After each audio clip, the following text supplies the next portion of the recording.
I'm Kara858, and today we're bringing you episode 7 of our brand new campaign, Reclamation. Of course, we're glad to have you here for this interesting thriller, this mystery tale. So what we're going to do is we're going to jump right in, have the cast introduce who they are, who they're playing, and projects that they're working on. And we'll start first with Ari. Ari, would you like to talk about yourself? Oh, I was not expecting to go first. I saw their face. Hi, I'm Ari. You can find me here on the Cookout as Shay in this series, and you can find me over on Rivenwood as Yvain. I am also over on the Bear Pen, where I play Elijah in Blood on the Bayou, Katya in Fallout, and I will be storytelling Undead in Dallas, which whenever this airs has probably already started. So if you want to follow me for any updates or possums, because possums are awesome, it's Small Shadow Snack. Perfect. On the Twitter. On the Twitters. Next, I'll throw a little bit of a curveball in terms of who's going next. Zach, you would like to talk about yourself and who you're playing? Hello, my name is Zach. I will be playing the chorus, which means everyone else that isn't the players.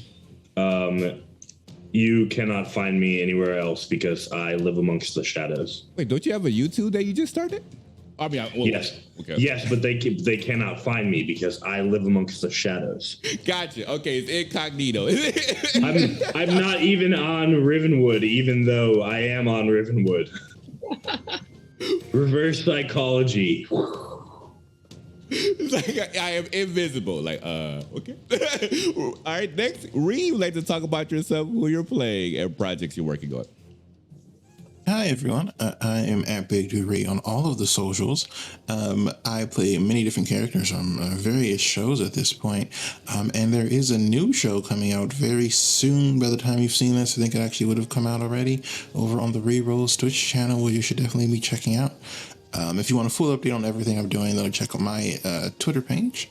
And tonight I will be playing Kashad Kairan, the elder of this house, who is stern and always makes perfectly reasonable and rational decisions, even if they only seem rational to him.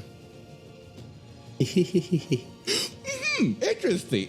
I plead the fifth. Next, Di, would you like to talk about yourself, who you're playing, and projects you're working on? Yes, hi, I'm Di. You can find me on Twitter at Dichromaniac. And tonight I'm playing Mare, the she really wants to be sweet middle child. She loves her family, and she's trying her best, and sometimes just gets in a little bit over her head. You can also catch me on Friday nights over on the Bear Pen on Thala Unbound, and yeah. That's why we love her so much. She tries her hardest. It's like Peter Parker. You know what I mean? Peter Parker tries her hardest, and sometimes they just get slugged down, but they always get back up, Exactly. Yes. Oh, perfect. Next, we have the lovable Aries. Who'd like to talk about yourself, who you're playing, and projects you're working on. Sure thing. Hello, people. I am Adrian, or Aries, and I am playing Jethrin Cloudpaw, the Leonin Paladin, who is really happy to be out in the wilderness and in the mountains and such, and it's pretty great. You can also find me over on the Bear Pen, where I am the storyteller for Blood on the Bayou, as well as Thala Unbound, and I'm not sure if this will be in time or not, but it might be. We should be having a charity stream on May 7th, I believe. But you can check out my Twitter for details on that at the Adrian Bear, or on the Bear Pen's Twitter at the Bear Pen. That's pen with an H at the end of it. And that's me. Perfect. Yeah, this episode will be out before that, so make sure to check that out for the charities. Next, we have lovable Aaron. If you'd like to talk about yourself, who you're playing, and projects you're working on. Hello, I am Aaron Wren. I am the actual most reasonable character in House Chiron. Timmons, the best butler. And I am also the DM for Rivenwood. And other than that, I am an incredibly busy person who sacrifices my sleep schedule every weekend because of how much I love this game. Yeah, folks don't know. We'll definitely talk about that perhaps at the end of the campaign, but we definitely appreciate Aaron taking the time and that good old sleep to join us for our campaign. As for yours truly, I am Kira858. I play the lovable sweet bean, Abrea, who probably gets a lot of their sweetness from Mer. You can, of course, find most of our content on both the Kira858 for Twitter as well as Twitch. Twitch is Kira858, and you can be able to find our Twitter at the Cookout TTRPGs, where you can find tons of related content from Magic Schools to This Is Us and the D&D campaign to full-on Diablo 3 with grittiness coming out in the near future. Whatever fits your boat, whatever interests you have, I'm pretty sure we have a campaign for you. So just make sure to keep an eye out for all of our content at the Cookout TTRPGs for not just TTRPG-related goodness, but also Die Hard Dice giveaways and more. And with that, I think it's about time that we transition to our fantastic DM, Zach. So with that, Zach, take it away. Last we left off our story, the party had seen a strange giant creature living in a cave and decided that is not the right place to sleep tonight. Perhaps just leave the giant to their cave and sleep on the path amongst the mountain. And as we were speaking, I assume we were going to have a couple of people who were going to be keeping watch tonight. Who would those be? I think we did our watch, didn't we? I don't believe so. We did watch the day before. That was when our previous compadre got pretty much water world crab reposed right in the kidney, you know. I feel like you ended the session on you will have your rest and nothing happens and there's no cliffhanger this week. Oh yeah, that was true. But I'm not sure, we didn't have watch, but yeah, that was the ending. They said we had our rest. There was nothing bad going on, and everything else. No, I mean there isn't. But like on watch, you can potentially observe other information about the mountain as night goes on. Mm-hmm. So I mean, like nothing bad is going to happen. But if people were taking watches, I'll let them roll for that information. Okay, cool. Jethro will take the last watch then, the most dangerous one. I'll take the first watch. Okay. Yeah, I'll take the middle watch then. All right, everybody, give me a perception roll that was taking a watch. All three of you. Ooh, 19. Me too on the dice, but that makes it a 23. 9 for Kashad. Kashad, even with 9, you can hear every so often, like what sounds kind of like a loud gong noise. And at one point during the beginning of the night, it doesn't necessarily make it impossible to sleep. It's kind of, you can tell it's a bit distant at this point. But you do hear a little bit more persistent drumming for a couple of minutes. Just repeated sort of distant percussion sounds. Mayor, what did you roll again? A 19? 19. That's pretty good. You don't have dark vision, right? No. So you can't make them out too much then, but they seem to be avoiding your camp. But you do see a little bit of like small scurrying creatures. You'd estimate there maybe like they'd probably fit into like a 12 or a 24 ounce cube. And they're kind of like rapidly like kind of shuffling along the ground somehow. But you're able to see this, tell they're like fairly small, but you can't make out their exact shape.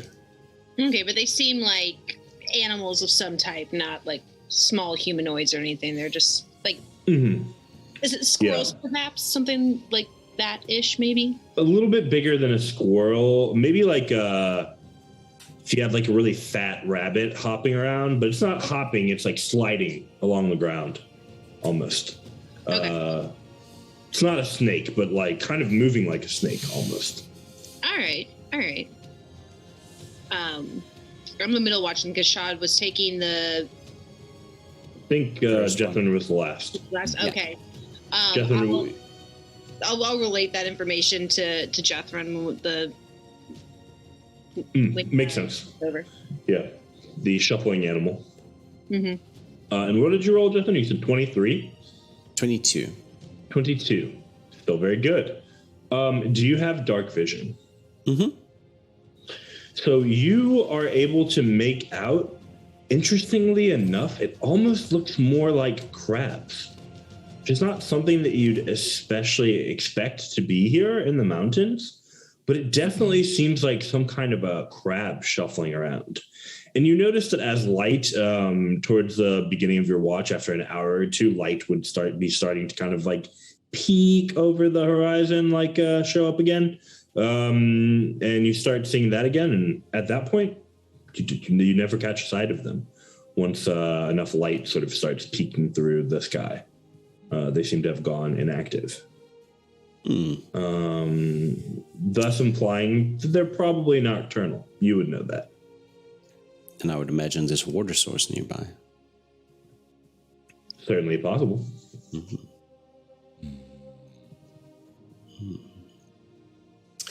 Well, I shall just keep on keeping watch and then start getting a few things ready just before Miss Timmons wakes up to get other things ready.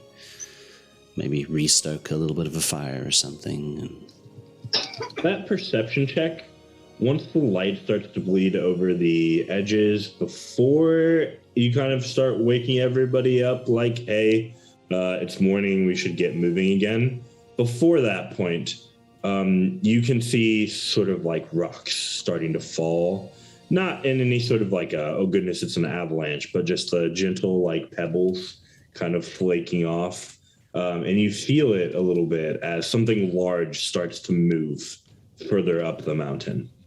All right. Interesting. Well, I am imagining that it's the giant getting up to go and do whatever the giant does every day. Seems like a reasonable conclusion. Yeah, which means maybe we can check out its cave and see if there's anything interesting in there.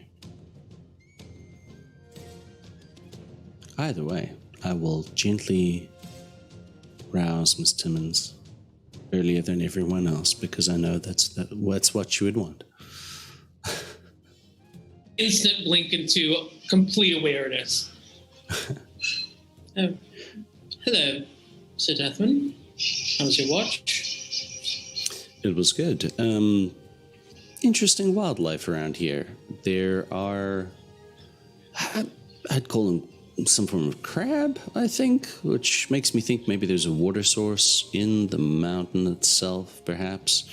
They don't seem to like the sunlight very much, so I imagine that would make sense if they are cave-dwelling. You saw nocturnal freshwater crabs. That's what it seemed like, yes.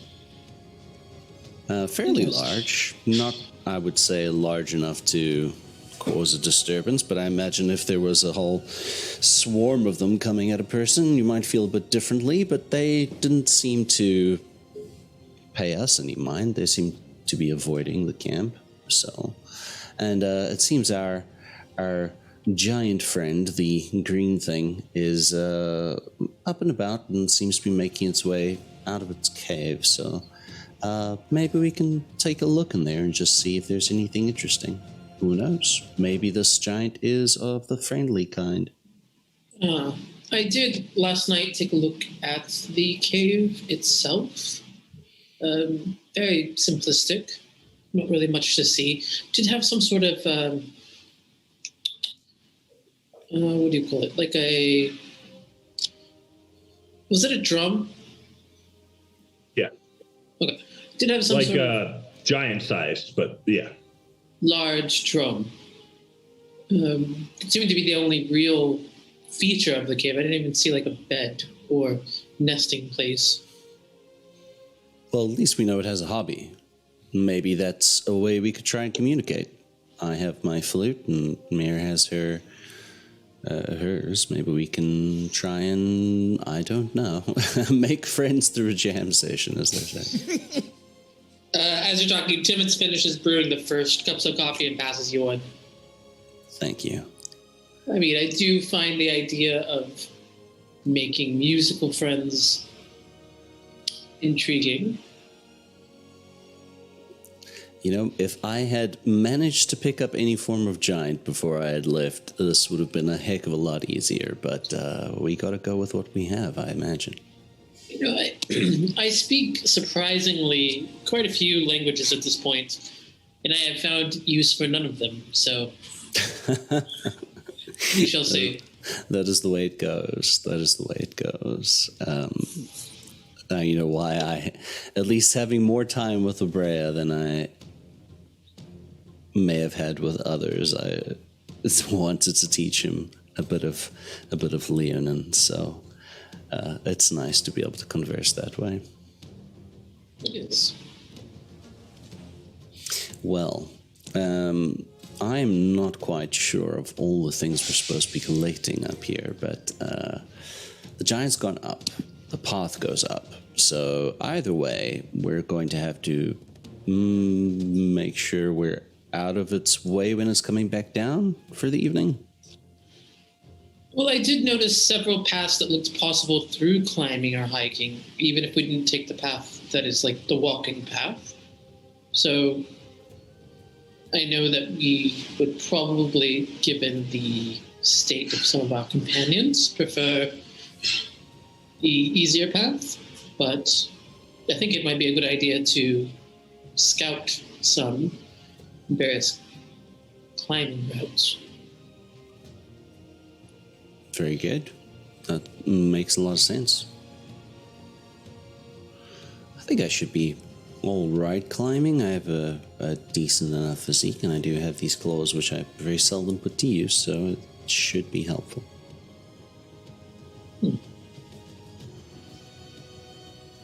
Well, I suppose the first thing we've got to do in order to climb the mountain is wake the sleepy people.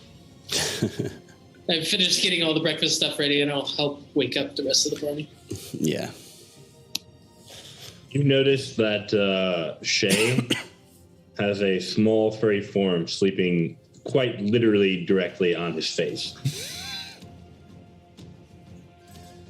I pull out some of the fruit that I have specifically packed for Barry's Graham, and I'm going to attempt to wake up Barry's first before I wake up Shay.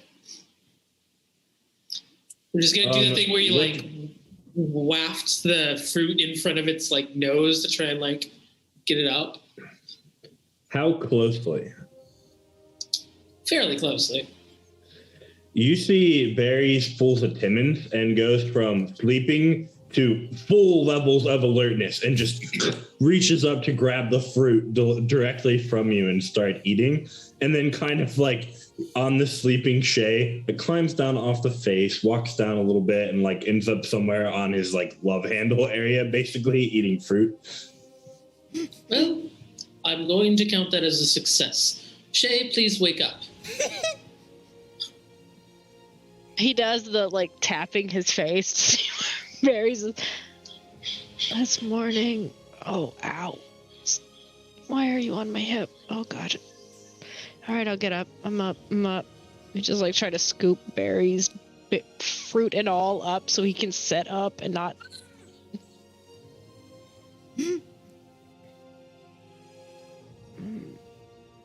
Oh, it is morning. Okay.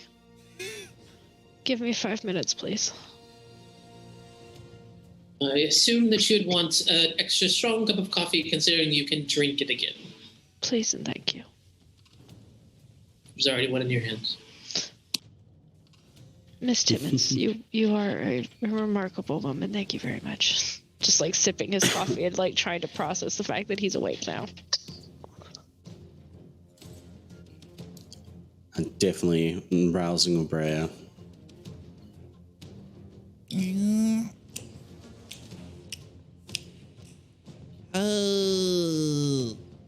Oh, hi.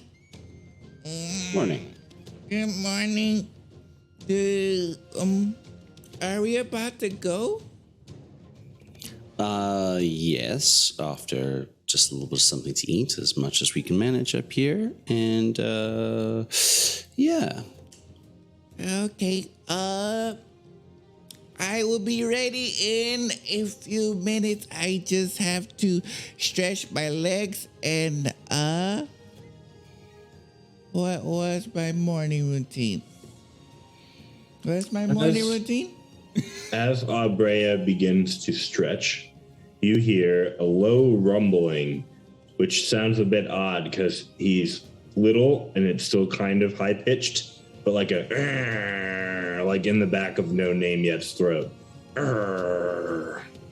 Timmons, Yes. you have a blade that's currently glowing. Oh, so Jonathan, wake everybody up. All right. You know- I wake everyone up. You know, Jethrin, as you think on it, you had a very good perception check.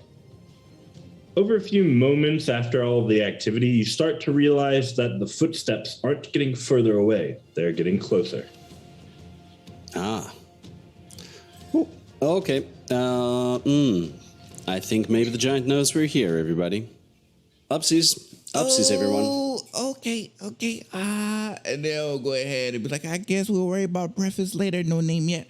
And then, they'll definitely try to help wake everyone else up who's not awake at the moment. Quick question. Are we fleeing or are we going to try and communicate through music? And yes, this is a serious question. I realize you've all just woken up. Mayor's like, what? Yeah, music. Okay, music and coffee, please. Timmons, please tell me you made coffee. There absolutely is coffee. I highly recommend that anyone who needs a chance to drink it go as far away from me as physically possible, as I'm going to try and put myself in between the party and wherever the noise is coming from. So I know we climbed down like a little climbing wall to get to where we slept. Is it coming from up on top of that climbing wall?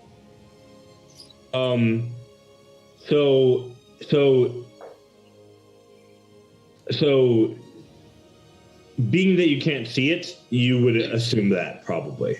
Because otherwise you would see it like walking up the path towards you. You have the angle for that. You don't have the angle up. That was kind of the point of why you all stayed where you stayed. Mm-hmm.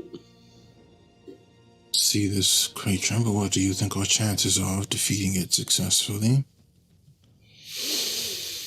1-on-1, I would say no.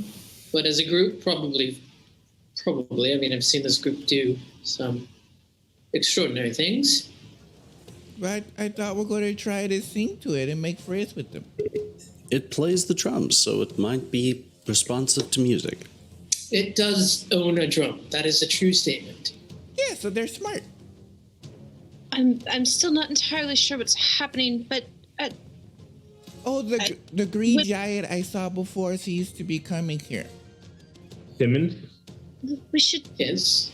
it gives you a bit of a rough approximation on how close the danger is, just in the sense that the closer the danger gets, the brighter it glows, and you can tell that it's increasing more rapidly.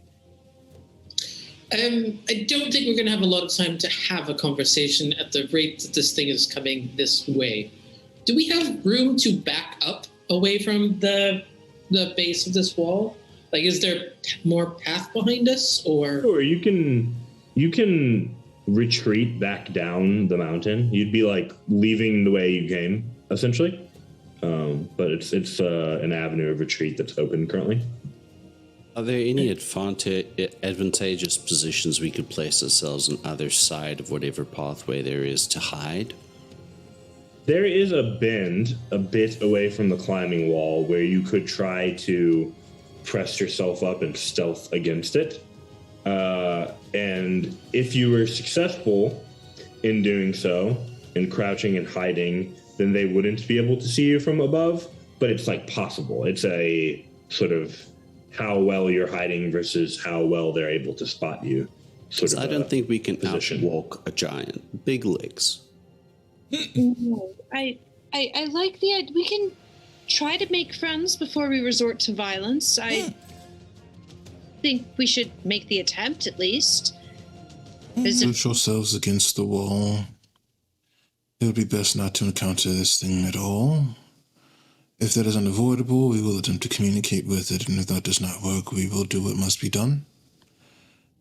Fortunately, we don't exactly have the time to debate it. No, we'll follow your lead. Okay. All right, I guess we're going to try and hide. Roll me stealth checks.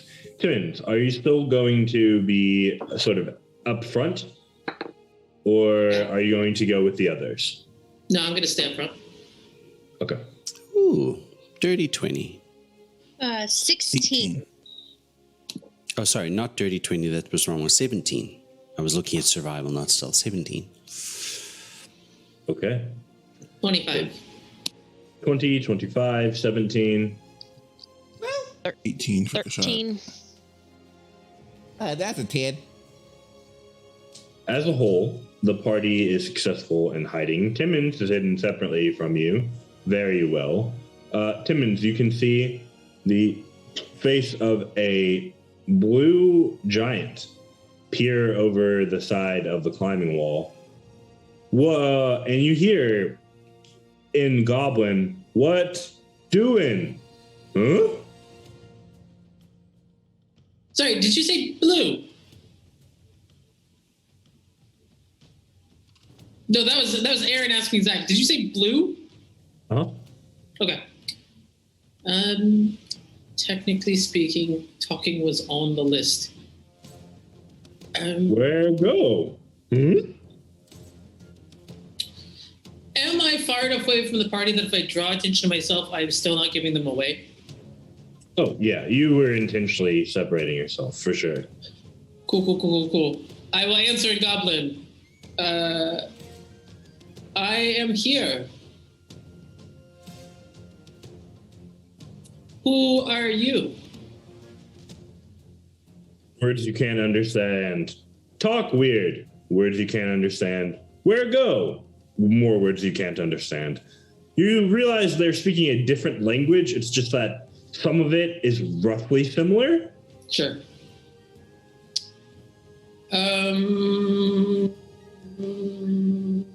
Also sort of,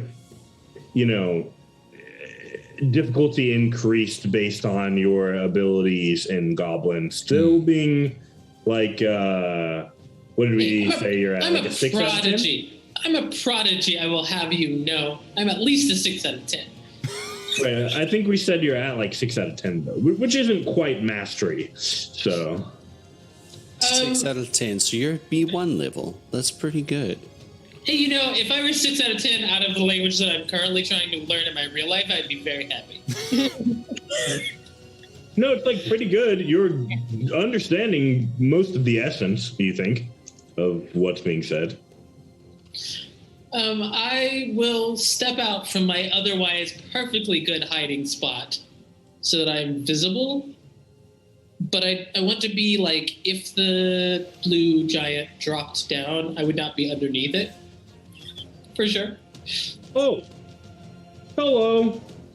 I give a little wave. Hello. What? Words you can't understand. Doing. Sorry. I only understand a little. Yes, you little. What are you doing? Live here. And then they say the same thing, but like with a question sort of tone, like, live here. Live here? Oh, I do not live here. Visiting. Visitor. Guest. Visitor. Visitor?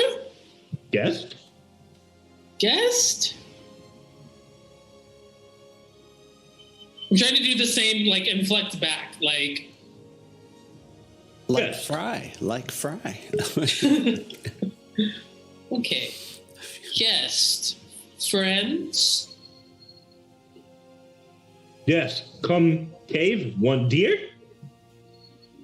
Yes. More friends?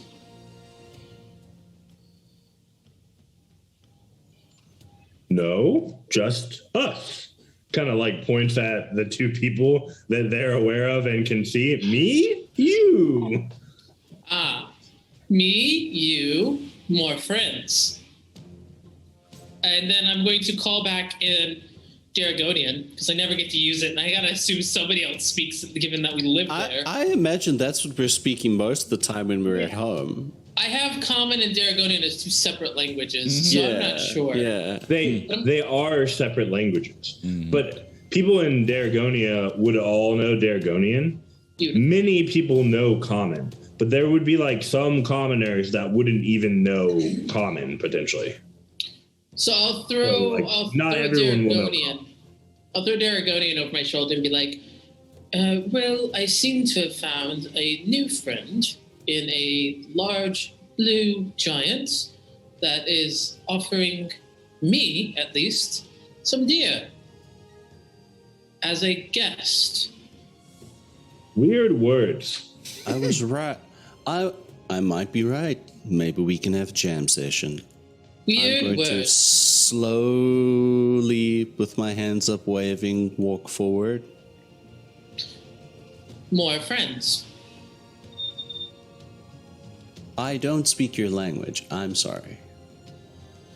It looks like at Jethrin quickly as he speaks, and then turns back to you, Timmons, being that they know that you can kind of speak their language. And they go, "You dumb, friend's lion. Not smart." Yes. Sure. He does not speak well. Lion eat people. They point at you. Oh. No. Friend. They give you a weird look, like they still think you're an idiot, but they're like, It's your funeral. Yeah, pretty much. More friends? Hey, are any of the rest of you coming out? Like, it's absolutely cool if the answer is no, but I don't want to particularly surprise this individual. Abrea will look over and say, "Can we come out now?" Okay. Yes. And then Abrea will definitely strut forward with no name yet on their shoulders and be like, "Hi."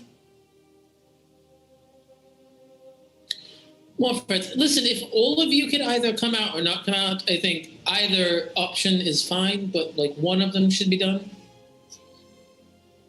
I will follow Brea out.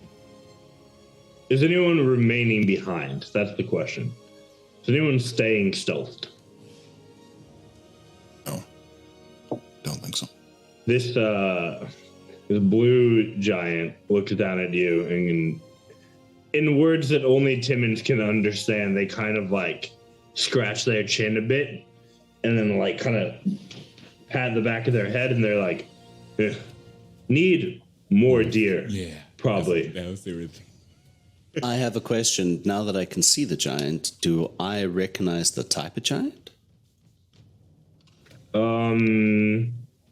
Well, this is possibly something that you would have been instructed on from like an intellectual sense, even though you probably wouldn't have seen a lot of them.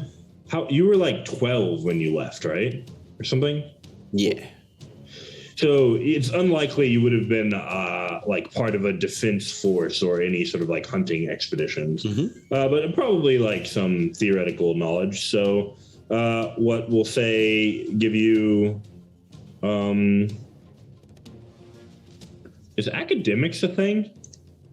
That's No, that 3.5 just fall under stuff, like right? history. Yeah, history. I'm actually going to might- give you survival on this one.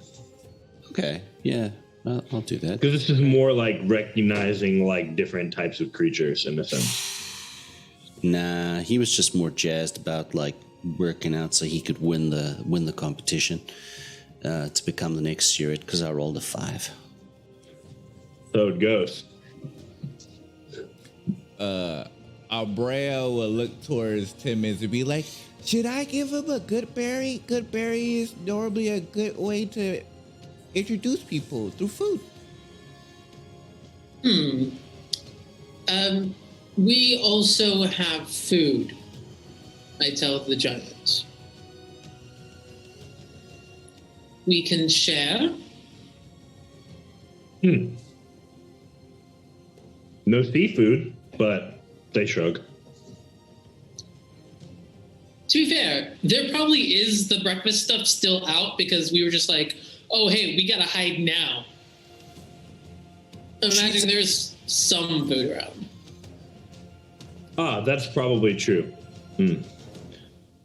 So they would say, little food, but you little. Okay, That is true. come bring. Our esteemed host would like us to bring our things with us and follow them. Okay. Should I give him a good berry? I think maybe we wait until we get to where we're going. Okay. They seemed to place some importance on size and was a little bit. Oh, yeah, because good berries are small even for us. That's like their fingertip. Exactly. Would it work? It normally makes us full. I wonder if it would make him full. That's a very good question. I imagine it would be like eating the leftover crumbs on a plate of cake. The size of it for him. Yeah? At this point, the giant has started moving. I have a question for the DM real quick. Is this the same person I saw before? 100% no. Okay, good, because I thought I was going a little bit crazy there for a second. Is this person... I think you're probably also... Yes. I think you're probably also in character confused, though. Yeah, but they are heading back towards the cave that we left yesterday, or at least in that direction. They're heading in that direction. The path is sort of like a one path. It branches sometimes, but mostly there's a single path that just kind of leads up from what you can see at the moment. The places where it branches, you honestly haven't even come to yet, though you would have kind of seen it from like a general sky view a bit. So you don't know if they're going to actually stop at that cave, but they are headed in that direction. Okay. That's fair. As I finished gathering up all of the stuff that I had just painstakingly set out, I'm going to generally tell the group, this is not the person that I saw yesterday, so worth keeping an eye. Excuse me. It's Worth different. keeping an eye out. It's different. Other person was green. And I'm fairly certain I'm not colorblind, and I trust your description. So yes, would have to be a different being. Okay. Either the person in the cave or the entity creature in the cave is a friend of our potential new friends, and that's good, or they're an enemy, and now we have allies. Good times around, either way. Here, Hopefully we're not breakfast. you hear a voice slightly distant at this point, Timmons. You come, little people? Yes, we come. Yeah, I think we're going to have to get a hurry up here. Okay. Abrea will follow suit. Follow the giant. Climb safely, though. There's no hurry that is worth your actual neck. So, safe pace up the climbing, and then you can hurry, okay? Okay. All right. Meanwhile, Timmons just starts parkouring up the mountain. Yeah. Definitely a do as I say and not as I am currently flipping. Yes. I think Mare gets a little bit well, I could do that, and tries to mimic what Timmons is doing. Roll me an athletics check. No. Oh, Oh, no. Either. Okay. This is highly specific to my acrobatics. 15? You know,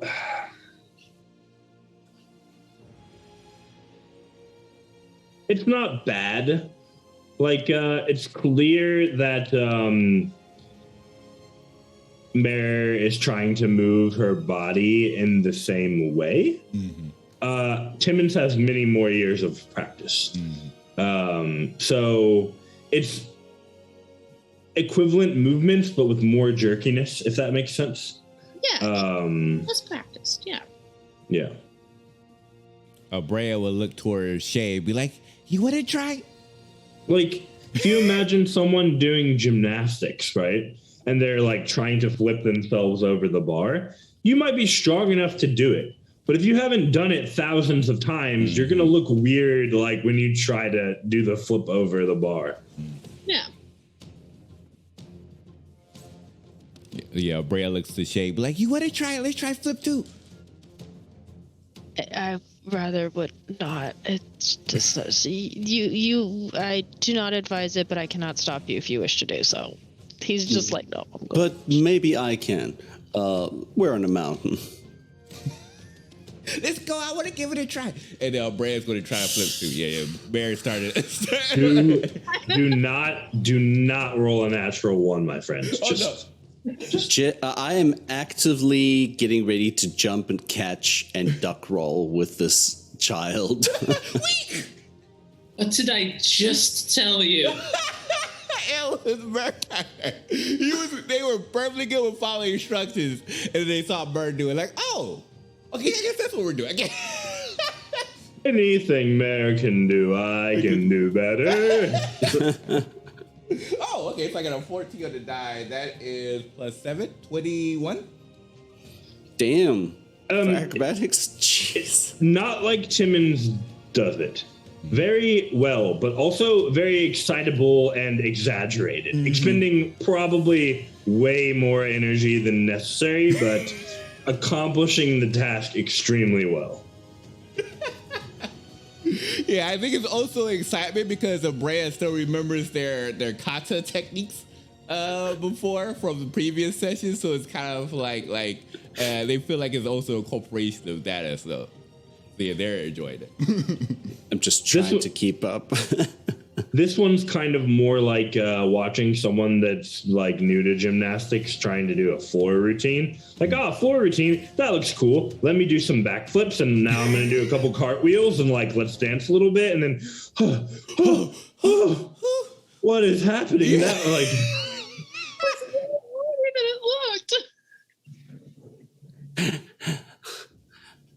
Yeah, so Brad just they got their hands on their knees like. Now I see why you all drink coffee. Wow, that is tiring. We didn't give you any, Master Brad. I know. I think I see now why you all drink coffee, because after doing something like that, you need it. Sure. Okay. Woo. Okay. That was fun though. Anybody else going to try? I am just like, jog running to keep pace, making sure that you're not going to break your neck. That's all I'm doing. High or low, Kira? High. Okay. You gain a point of inspiration. Oh, wow, thanks. Yeah, okay. I appreciate it. And count yourself fortunate, because getting the wrong one was going to be a point of exhaustion. So nice work. Out of curiosity, what did No Name Yet do while Brea parkoured? Like, did No Name Yet scramble up? While Brea was actively going up the rocks? Yeah. No, actually, They kind of remained at the bottom, and their head just like followed them up. I think your passive insight is enough that even though it's an animal, like having observed them a bit, it's confusion. Mm-hmm. They're like, what is happening? And I'm presuming after that, Abrea will. Oh, would they know about climbing? Abrea would try to bring down a rope. No name yet, but I'm not sure if they're going to understand what climbing is. Or via no, like here, climb onto this. I don't know. It sees the rope come down and jumps at it to attack it and bites on it. Oh, well, nope. I immediately throw an arm around Abrea with the mental image of like this rope going taut and Abrea just going over the edge. Oh. What? Okay. Oh no, not bite. Okay. Do they stick on it or do they just bite it and then come off? They've wrapped their little claws around it and bit onto it. Oh, perfect. All right. In that case, Abrea's going to try to pull up the rope. Okay. Oh yes, hunting techniques. And they're going to try. They're going to try to pull no name yet. We hit the rope. With Timmons anchoring you, it's not too bad. You can do it pretty easily. Okay. No name yet is pretty light. It's like kind of hard, but it's really trying to do it with like a bowling ball at this point, which is like not that bad. Okay. Ooh, that was fun. Wow. And they just kind of like sit back after no name yet is on the rock. It's like you should try Shay and shot. What? Roll me a athletics check. Okay. Athletics. I'm not proficient at that. I mean, we're in a path, right? We don't have to go up rocks. Just going up the fucking path. You do have to climb the wall. It does not require a check. It is easy climbing because there are specifically cut like stone that's been hewed out to actually be able to climb it. So it doesn't require a check. But people are doing checks to, instead of just climbing it normally, do like the skip like multiple rungs and stuff like. So that was a beautiful natural 20 for 22. So you see, no name yet after being pulled up, jumps into your like center of mass, like they were trying to like knock you to the ground, almost like a dog, and then they just kind of stick and start to slowly fall down. Do you want to catch them? Yeah. Okay, you kind of catch them at like your stomach basically as they kind of try to knock you over and just like hitting a stone wall. Oh, was that? Oh, that must have hurt. They kind of like rub their knock because I'm like they're still a newborn. I mean, I know skulls get harder over time, but that's meaning a solid rock. I'm like, so they're trying to like rub their head and such. Like, oh, maybe next time. Good times. That was a lot of excitement early in the morning. I needed it. I can tell. You see in the distance, in the path, there is a blue giant who's standing there, and they have one hand on each hip, kind of like folded in a pose, and they're just like staring down back at you guys. All right. They are just waking up. It is slow in the mornings. We are coming. I don't know how much of that. Oh, none of you actually speak Goblin. Never mind. You don't know how much of that you know. Noises. The giant yells back, "Yes, you slow." And that's when you realize that the term slow and the term dumb are the same word in Goblin. And you don't know which one they meant. Well, I mean, fair. Absolutely fair. Yeah. I mean, we're like 1/4 their size, 1/8 their size. Yeah, we're gonna be slow. All right, let's hurry it up. No more acrobatics, please. Oh, okay. They'll climb normally now, with no name yet on their shoulders. Okay. You all follow the giant. You come to the first cave that you had originally passed by, and that Timmons had peeked inside, and you just see them keep walking past it, continuing up. So they're not friends, Miss Timmons? I wouldn't know. I guess we could ask. You, me, more friends? More friends? And I point at the cave. They shake their head. Tim dumb. Yo! Fair enough. Apparently not. Is that one dangerous, the one in the cave, or also a friendly person? I mean, I don't know exactly what you're asking me to answer here. Based on my observations last night, yes. Hypothetically, they're very dangerous and or friendly. One of those Weird two words. True. Oh, Hypothetically. green. I know green. Green person cave danger. Him dumb. They repeat themselves and then pause for like a beat, and then they're like, him hunt, chase deer, stupid, me smart, build trap, catch deer. Apparently, there's a difference in how they approach animal husbandry, and he is dumb. All right. To be fair, we are also very dumb. So I recommend we keep this conversation as we continue walking. Dumb according to them or according to you? As I said, we should continue walking.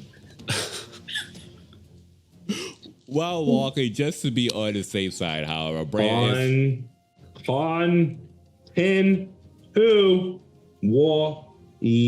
King. You see them trying to sound out your weird words now because they're not involved in the conversation. So to alleviate boredom, you can kind of see continue walking. Hey, that was good. You are very smart.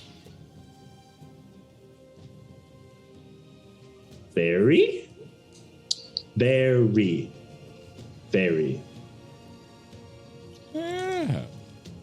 Very. Yeah, in the meantime, just to be on the safe side, Brad is going to use Wild Companion just to bring out a hawk just to fly around, just to make sure they're not like attacked or anything like that. But yeah, that's all they're doing. Roll me a athletics or acrobatics check for the hawk. Oh, okay. Oh, for the hawk, let me see. Hawks is all right. Oh, 50 on the die. I think that's the +2. Yeah, 17. You see the giant, as the hawk appears, reaches out and grabs the hawk in their fist and pulls it back down as it starts to take flight. Wait, Fred. Eat hawk. Oh, wait, no. They keep walking. Friends? Fred. Honestly, I think we've got to get somewhere before we can have a conversation. It's one of those things where we keep talking. Go well. You can see they haven't like killed it, but they're holding it like kind of in their big hand, trapping the hawk and like just walking with it at the moment. You can see it kind of trying to like struggle free, but it hasn't like killed it. It's just carrying the living hawk up the mountain. Oh well. What can you do now? It's like, oh, this is gonna be hard to explain. And they just keep walking. It's probably, unless you all are gonna like say anything or try to stop them, it takes like a full another hour of travel to get to their cave. Okay. The hawk disappears in their hands.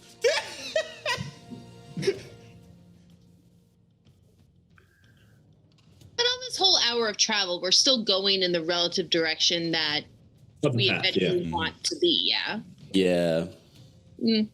I say we roll with it. You pass by no other giants or creatures that you can really see aside from like sparse wildlife. But you do pass by two other caves that they just walk by as they're going up the mountain until you get to their cave. As we keep walking, can I just keep my eyes trained for different kinds of tracks while we go? Sure. Give me a survival check. I just want to see if, maybe there are more. No, I got a 9. Lots. 9. Lots. They're sporadic, but there's plenty of different kinds of tracks. It's maybe the fact that they sort of overlap and there are giant tracks too that makes it hard to sort of discern specifically. Okay.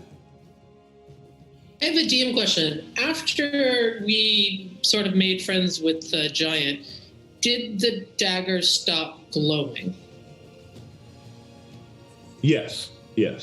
Has the dagger glowed any as we've passed the 3 caves on the way to the giant's cave? No. Okay.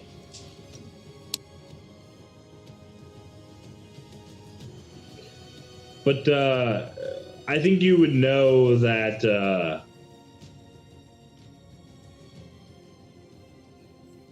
it's about being actively attacked. We're not currently under any active attack, yeah? right. And in the previous case, it was warning you of the possibility of active attack because something was approaching that at the time you did not view with any sort of neutrality or as an ally. You were viewing sort of all giants with suspicion. So yeah, for sure.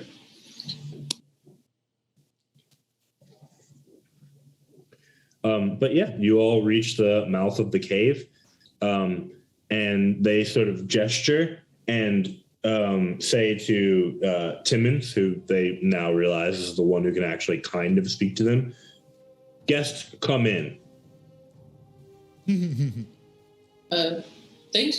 Thank you. He says we are guests and we should enter. Abrea will look towards Shay and be like, Shay, you probably want to make sure you hide berries. Because if they just snag my hawk like that, the berries probably could also be a snack. We may also consider no name yet for this purpose. Oh, well, that's true.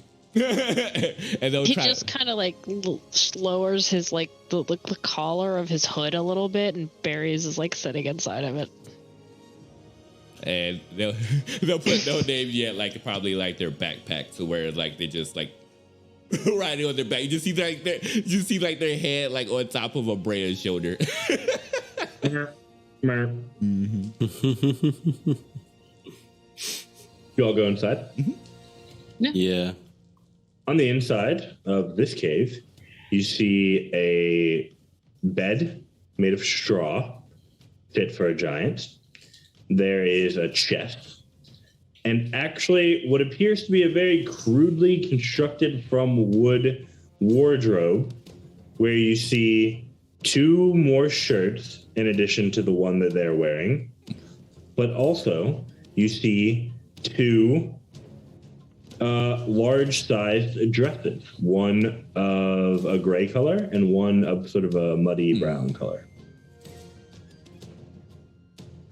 Wait, is the deer like on the fire? Or like where's the deer at?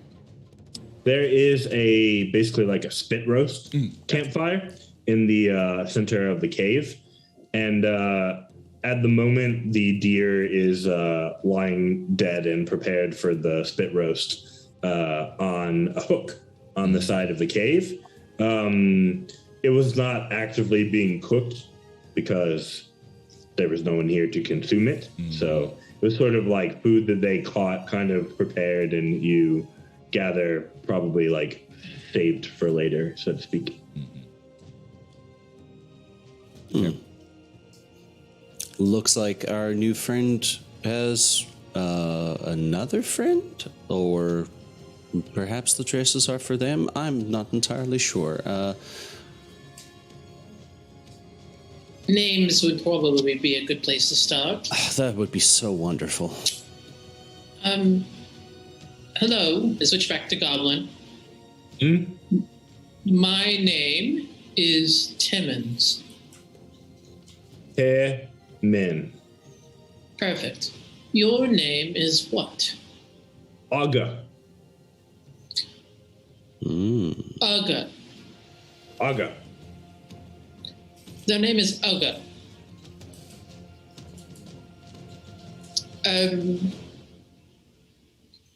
Aga alone? And I point towards the wardrobe.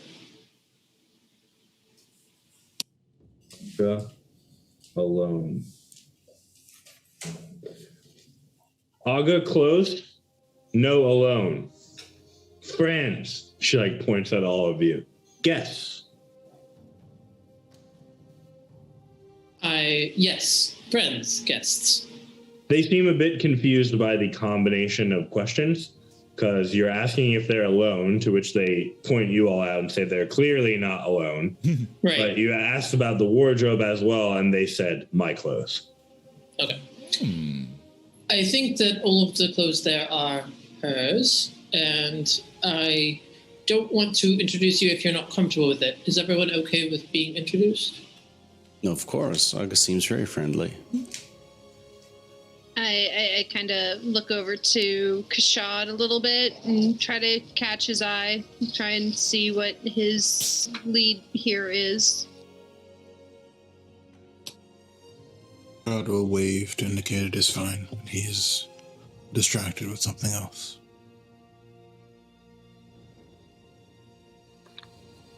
I'll go around and quickly just name everybody.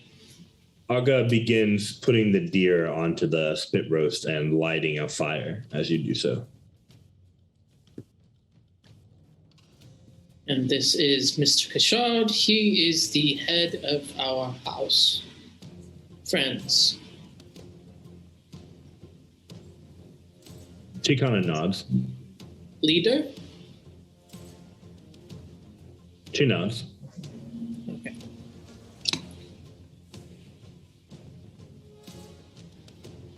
Aga is very friendly. I'm just wondering, and I'm looking at her while talking.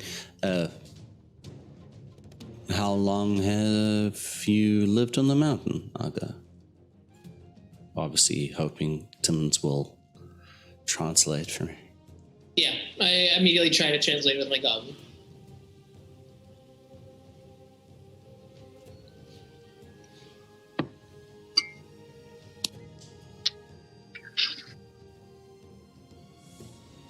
Eight. 8? 8 suns, 8 moons, 8...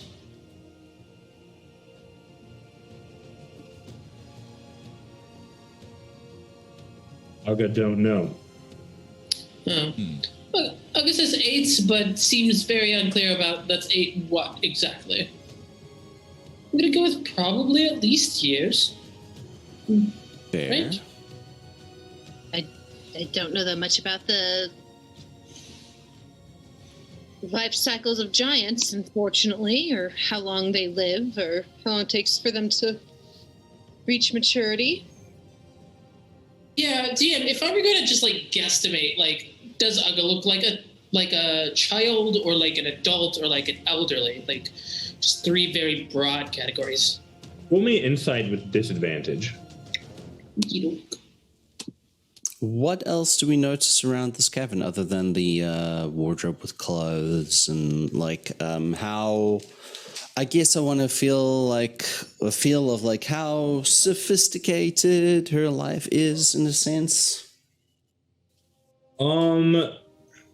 You do not see any sort of music stuff around, but you did see that chest, so you are not sure what's in there.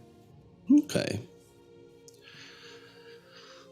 Well, Miss Simmons, I'm sorry that's your job right now to be our interpreter all the time. I wish we could have done this but differently, but no, it is what it is. I'm wondering if we could ask Aga about the items that we are looking for on the mountain, if she knows of these things or where we might find them.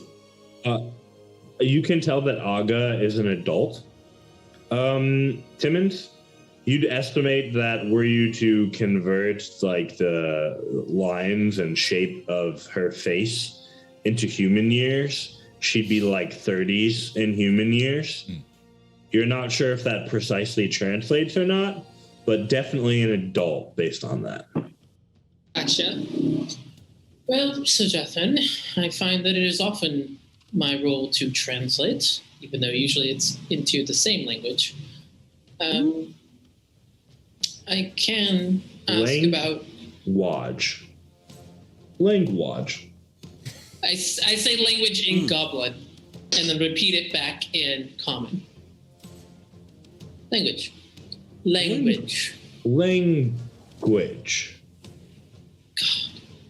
I am incredibly envious of your smarts, and that is no joke. That is, you're saying that in Goblin, so I don't know what you're saying. No, that one was in Common. Oh. Common. That I think might be the highest compliment I've ever heard you pay another creature, Timmons. I'm not sure what that says about me, but you're probably correct. Oh my goodness. Correct. I mean, look at this. I've been studying like goblins for months. She repeats that and then goes, sound like Hector, but that part's in Giant. Sounds like Hector. Do I know the word Hector in Giant? Or Hector in Goblin Giants? Hector just sounds like the name, Hector. Oh, okay. Correct. Hector. Correct. Hector. Hold on. I can Hector see is a person? Hector is a person? Is this somebody that they know, or am I missing something here? Weird words. He's asking if you know someone named Hector. Yes, small person. Oh, wonderful. There's a small person named Hector. Yeah. Are they friends? I mean, what does this Hector do, I guess? Friend?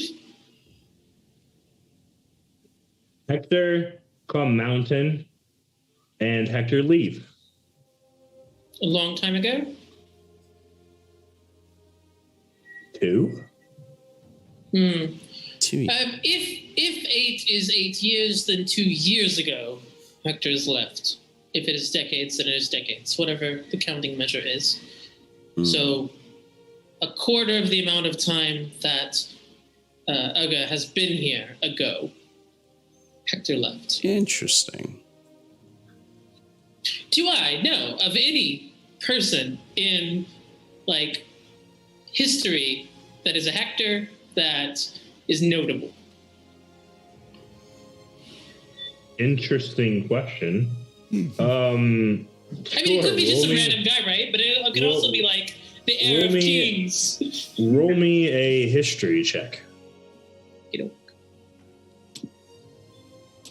It was like Hector the barber from down the street. Famous for his haircuts. That is a 18. You know that in Justicar, Hector is the equivalent of like being a mat. Being Of what?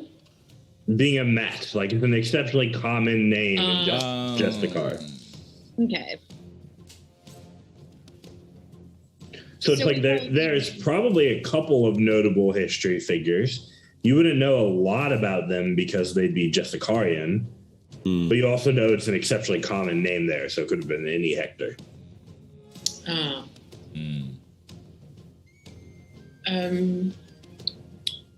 Why was Hector here? Fight monster. Oh, is the monster here? Monsters up mountain. How big is the monster?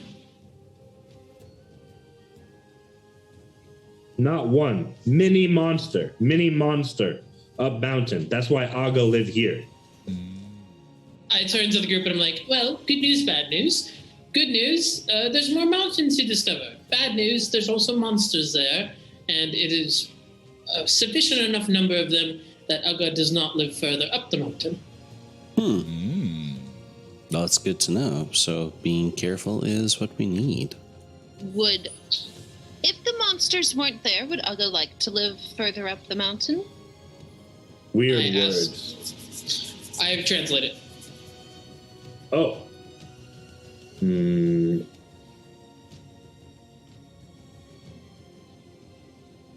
No, Aga like this cave. It is a good cave. She goes over to it and points at something. I follow her. Yeah, Allison. Roll me a perception check. All right. To see what she's pointing at? All right. Everybody? Ooh, 18. Oh, I also got an 18 on the dice. What is that? I got not that number. I got 21. 19. So I think everyone but Jethrin and Kashad then, and Shay, the other three of you all notice that there are a couple of gemstones embedded in the wall of this cave. They're kind of dirty right now, like dust has settled on them, and they haven't had the dirt properly cleaned off of them. But there's a couple of just glittering gemstones in a cluster on the wall. Does it look like they were placed there, or like this is part of like a vein of gems that were probably mined? The second one. Oh, quite beautiful. Nice cave. And the other caves do not have the gems. I would not know gem and goblin. That is not a a B1 level word. Shiny things. B1 level. Getting close to B2. I'm right on that edge. It's just funny, guy. I was just thinking about my Japanese test. I was like, oh, yep. Jim was now on there. Don't know. Aga Cave has. Okay. I mean, honestly, yeah. That's what's important, right? Were we looking for a gem? Is that on our list, some kind of gem? This is out of character. Was there a kind of gem we're looking at? I don't recall a gem being part of the listing, but who has the list of all the items? Are you asking me? Yes. You're This is appealing to the this is out of character. So authority and omniscient power of the DM. You don't have it in your notes. You need me right now. I have it in the notes. There's a flower, a root, 2 kinds of mushrooms, the horn of a magical creature, and an arcane crystal. You were thinking of the arcane crystal. Okay, so yes, maybe a crystal. Aga might know about the arcane crystal. I mean, crystal, gem, those are both, level. And great cartoons. No. Nah, how would you separate gem and a crystal? That's not B1. that's not B1. Special shiny thing. That's some A1 level stuff there. So one thing we are not going to do is come into the home of our new friend and make demands upon their property. Oh, I think no. we'll agree on that. No, I'm wondering if Aga might have seen one of these things. Weird Okay. words.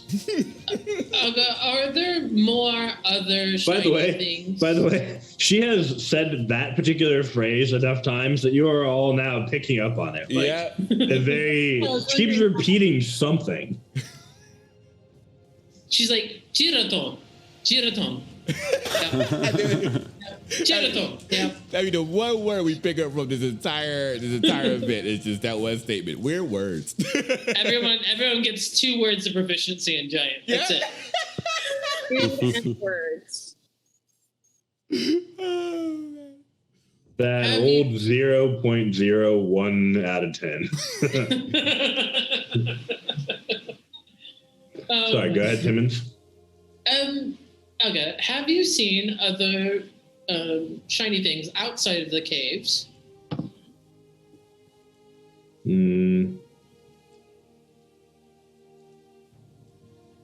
Yes. Is it where the monsters are? Sometime? Interesting. Aga points at Jethrin's sword. Shiny.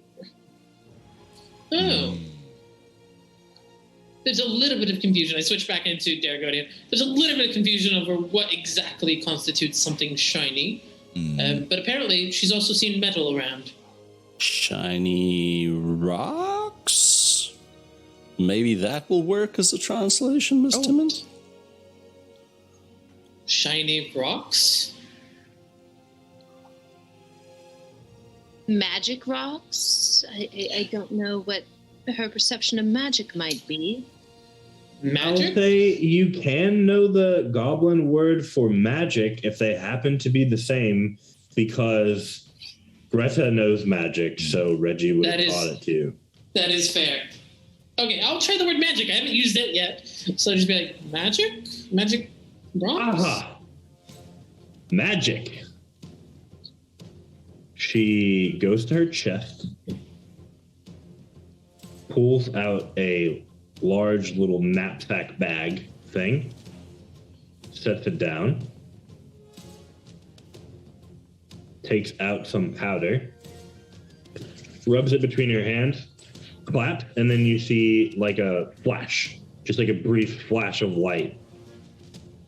Magic. Wow. Oh. You are talented in many regards. In many things. Everyone, magic. What? Absolutely magic. Oh, Oh. Magic crystal. magic crystals. What do they look like? Pretty dull looking sort of like crystal. She kind of holds it in her hand and then goes over to the chest again, pulls something out of it and sets it down and uncorks it. It's a big jug of some kind, and holding the crystal, she kind of like waves it over the jug, and you all watch as some water kind of like snakes its way up and out of the jug and starts swirling in the air a bit. That's very handy. Amazing. Beautiful. Is it just water? I mean, up here in a mountain, that's life-saving, but is it just water?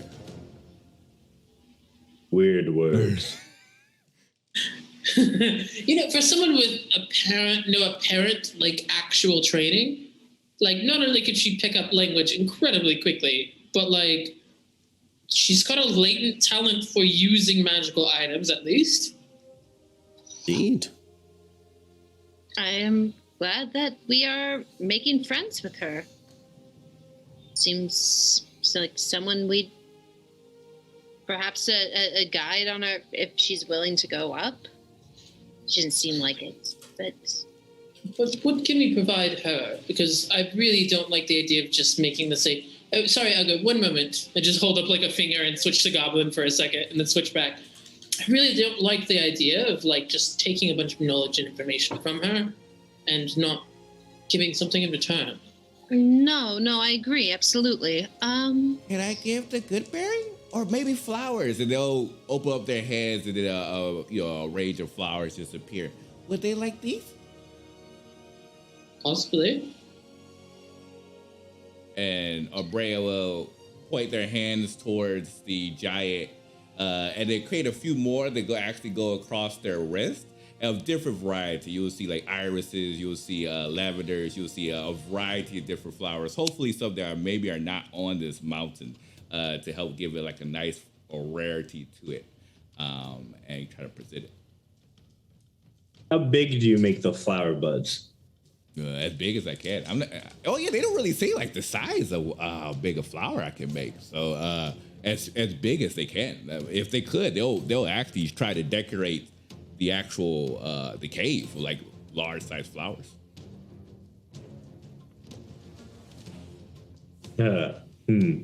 You see the giant smile. Flower.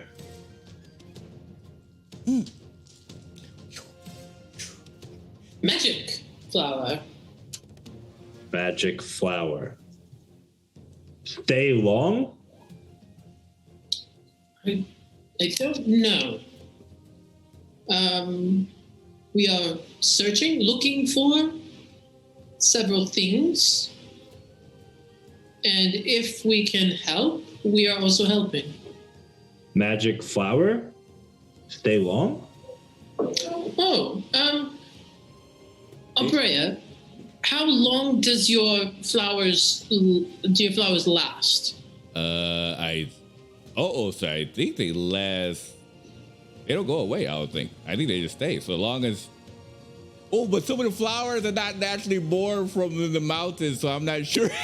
I'm not sure, like, naturally if they'll be able to thrive, but like magically they stay around forever. But I did decide to create some flowers that weren't part of the ecosystem just so she could have something rare, but that also might make it difficult for them to stay alive in the cave.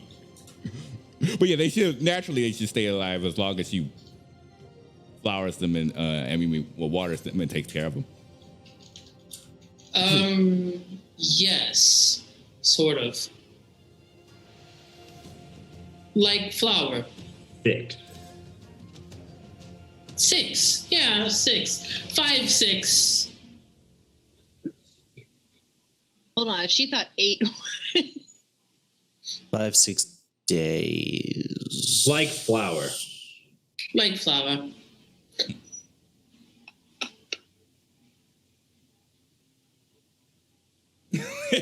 Brea would just do 2 thumbs up. Why make flower? It's kind of their thing. They like flowers and nature. The bird is also from them. The hawk. Strange bird. Do you like flowers? Do you like flowers? Yes. Huh. Well, that's good. What else do you like? Fire. Fire is quite useful. Incredibly useful.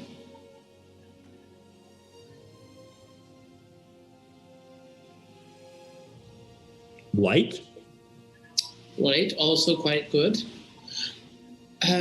Anyone can do like some... Oh, one moment. She picks the crystal back up, and you watch as out of the crystal, 4 orbs of light pop out, start to float around the top of the cavern, kind of giving you a nice soft light in here in addition to the firelight. Oh, wow. That's pretty. Light. You know, honestly, maybe I just Very stay here. Guest. Ready. Friend. Friend. Does Aga have any suggestions for us about how to find some of these things for ourselves, or maybe some of the plants we're looking for, or animal horns? I'm not sure. I know there's monsters up there, so we have to go there, but I don't know if she has any advice for us. Mr. Kashad, I know that when you were receiving information about the things that we're supposed to get, a lot of it is oral. Did you get any, like, physical or drawing, sketchings, that kind of thing about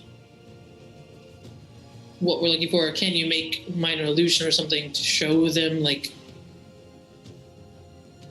It might be a little difficult for me to explain some of these things, since I haven't seen them either. Anything like that?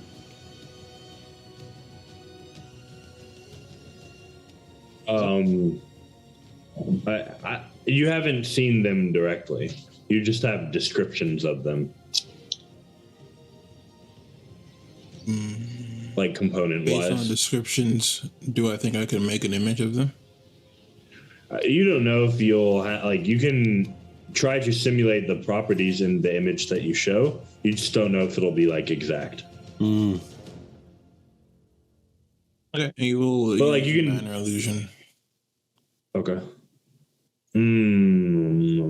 Give me an Arcana check. 7.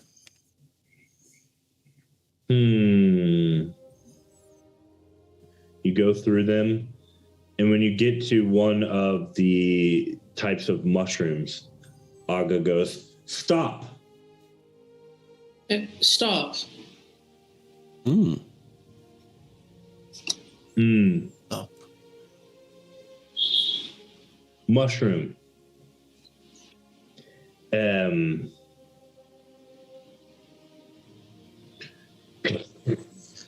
She like scuttles her hand across the floor. Huh. Mushroom animal. Mushroom animal. I guess I can't understand this. Okay. So, Jethrin, you mentioned seeing some weird crab-looking thing. Did it look like a mushroom by chance? Definitely looked like a crab.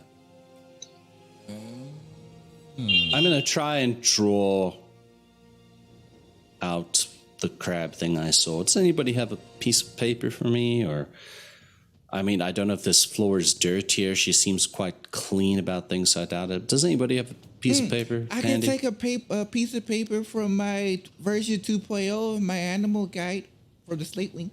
and they'll take out their book and it's just like kind of like take a little small piece out and hand it to you.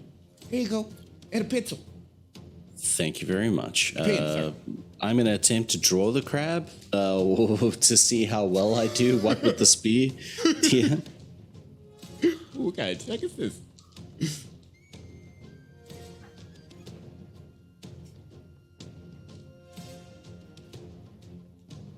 Would you like performance or sleight of hand or... How are you trying to draw it? Yeah, just on this piece of paper with this pencil that Brad gave me. Do you have any sort of proficiencies in drawing? I tools or do. anything like that? I do not know. That's why I'm just going to try the best I can. I don't have magic that can display this thing, so. How is your dexterity? It's just average. I have a +0. Your charisma's better. Yeah. I'll give you performance then. For I am a generous god.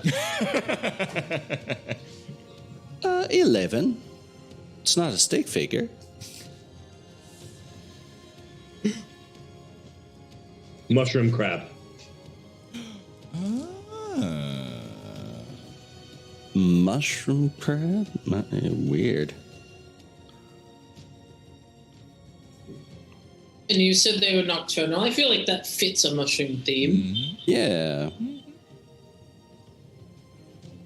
There were a lot of them, or... There were quite a few. Yeah. definitely quite a few.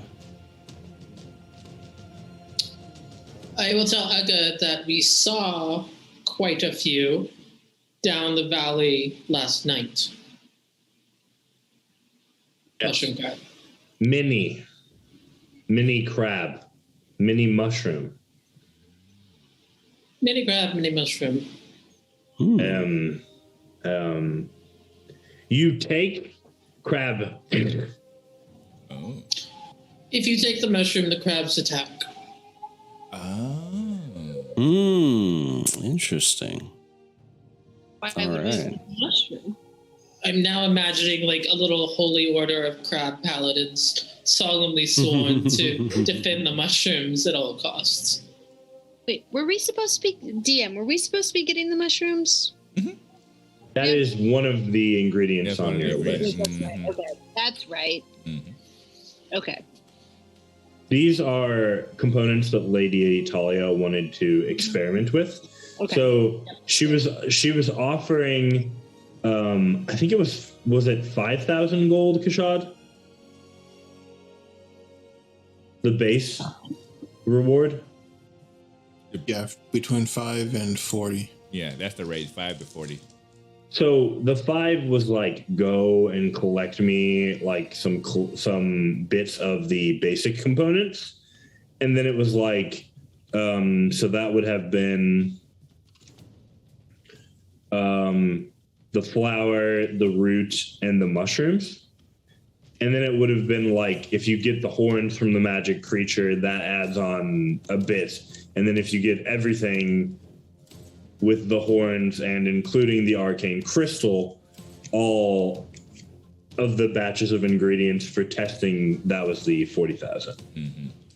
So you're on like a kind of a tiered quest that you can basically decide how deep to go, more or less. Perfect. All right. Wow. Well, that's really cool. So it's literally, we don't even have to go that far. We can find the mushrooms. Crabs will attack. Don't know how dangerous these crabs are, but they look relatively small. Oh, I could talk to them. Maybe I could get them to not attack us. Might we have one of your mushrooms, please? Do they die if we remove the mushrooms? Or do they cultivate the mushrooms? So many questions. If they attack after the mushrooms are removed, then if they do die, at least it's not immediate. Weird Words. Abrea looks towards Timmons and says, can you tell her thank you for the information? And is there any specific flowers she would like for me to make? Yes, of course. Thank you. Abrea wants to know if you want more flowers. Which color? Gray flower. Gray, please. Sorry. Uga would like gray flower. I couldn't figure out how to really communicate like types of flowers outside of color, so I hope that's okay. I kind of simplified a little bit. Gray flowers. Okay, I could do that. And then, sorry, give me 1 second. I know a few flowers, but I don't recall gray flowers. In real life. So let me just do some digging real quick. Ooh. Gardenista? Okay. So they're going to start pulling on the other side of the wall just a large bouquet of Gardenista flowers on the side. Ah. Yes, you take. And she pulls something out and offers it, just outstretched towards Timmons and Abrea. Oh, thank you. It's a big jug of something that looks blue. Abrea will look towards Timmons. It's like, should I get it or did you want to get it? When you say big, do you mean like Smush Abrea big or like? No. It's probably like it's pretty small for Aga. It's probably like half-gallon jug kind of thing. Okay. Yes. Fits very neatly, like balancing on top of her large palm. Gotcha. 1 second. Abrea says, thank you. I take the jug, and then I take it back to Abrea. Uga says, take this. Oh, thank you so much. What is this? Make poison go goodbye. It nullifies poison somehow? Are Wow. we expected to be poisoned? Well, the monsters here kind of makes sense. There are probably monsters here that does poison. I'll ask Uga if there are many creatures here that are poisonous. Mushroom crab. Apparently the mushroom crab is particularly poisonous. Interesting. I will prepare something then to neutralize poison. I have a capability. I will need to rest before I do that, but I should be able to do that, I think. Let me double check. I think I have that, I believe.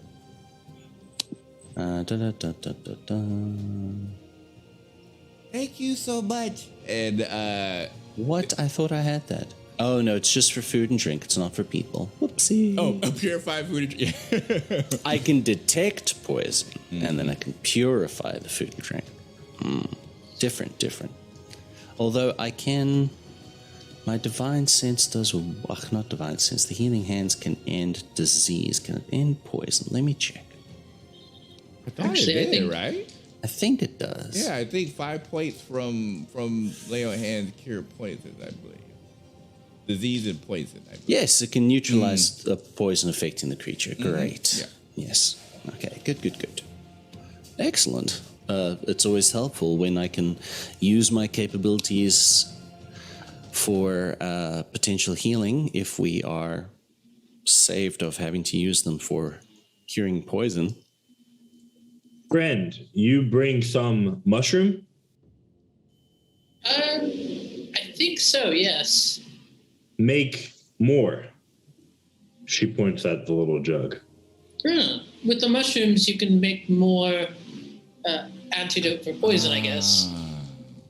That's what she wants it for. Do you want more mushrooms, Uga? So if we go get mushrooms, we can bring you some. Trade. Trade, yeah, absolutely. Have more. And you see she takes out a couple of different vials of differently colored looking things. Listen, she's incredibly smart. She's also natively good with magic, and she collects the best stuff. Ms. Timmons, I think you might be in love. Honestly, Can we bring maybe her back so. Can we ask if she would like to stay with us at Dark Star? Just bring a giant back. Why not? Star.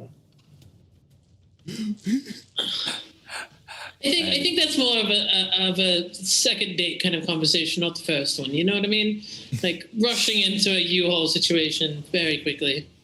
It took me 11 years just of beating around the bush and trying to get... Never mind. Yeah, probably second date. Dark Star. But yeah, our home. It's a long ways away. Long way. Up mountain, long way. Yeah, many mountain.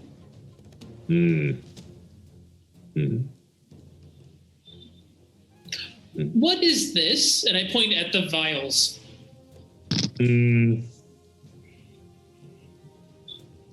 This one, strong like Aga. This one, heal bruises. This one, make magic strong.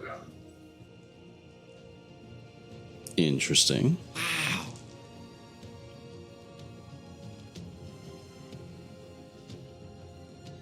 Oh, Aaron, if you were talking, you muted. Wow. Okay. Did you make these, or were they other trades?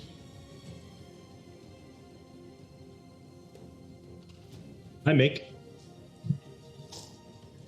Guys, sorry, I'm not going back to Darkstar. I live here now.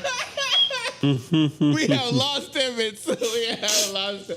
Hey, I gonna say, hey, she can come with us. We got wargs. We can definitely build something up, and she can stay with us. She's So awesome. I'll just say that She's is awesome. amazing. Mm-hmm. That is absolutely phenomenal. Very good. I don't know. Every time I get to like a positive compliment word, I realize none of my goblin includes compliments, which is probably more, again, indicative of who Timmons is than really like my skill in goblin. But like, so it's like, oh, you are so, and then switch to Daragonian. Fantastic. It also tells you a bit about what Reggie's motivations kind of are as a teacher, because he's never complimented you in Goblin or really all that much in Common. His motivational style is a bit more aggressive, I guess, for a lack of a better term. It works very well with Timmons' learning style, I would say, given her past.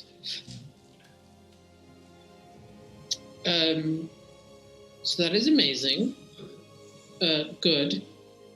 And we are very interested in finding these mushroom crabs and giving some to you as well.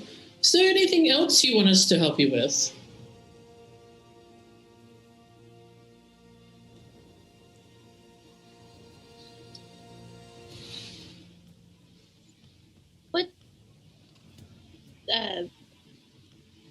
Looking at all of the potions, essentially, that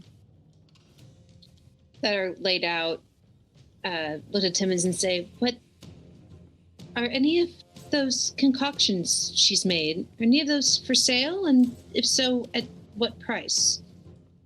Excellent question. She said this one's like giant strength, this one's healing, this one's something to do with like increasing magical power. I didn't really understand, but she created all of them. So I'm thinking that if we can trade with her, she may also be able to lead us to components as well, which is why Mr. Kashad came here in the first place, if I understand everyone's motivations correctly. I'm asking her if we can help her right now, but I'm not sure. She looks so confused about it. No bother, friend. What? No bother, friend. No mean. No damage feeling. We are, of course, going to be very nice. Not mean. No hurting feelings. No, Aga mean. Try no be mean. Oh, Aga is good. Not mean. Yes.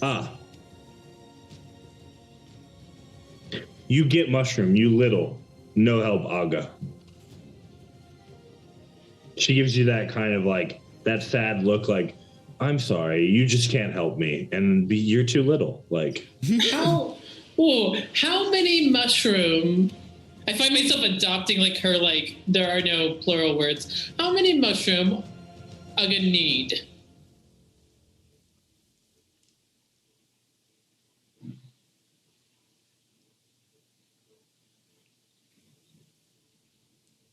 Oh, this would get 30. 30. Can I insight check Aga to see if that is a reasonable number of mushrooms? Sure. It's kind of a weird thing to say, but like, I'm trying to figure out, like, is she being shrewd? Or is this like, is she being very on the face?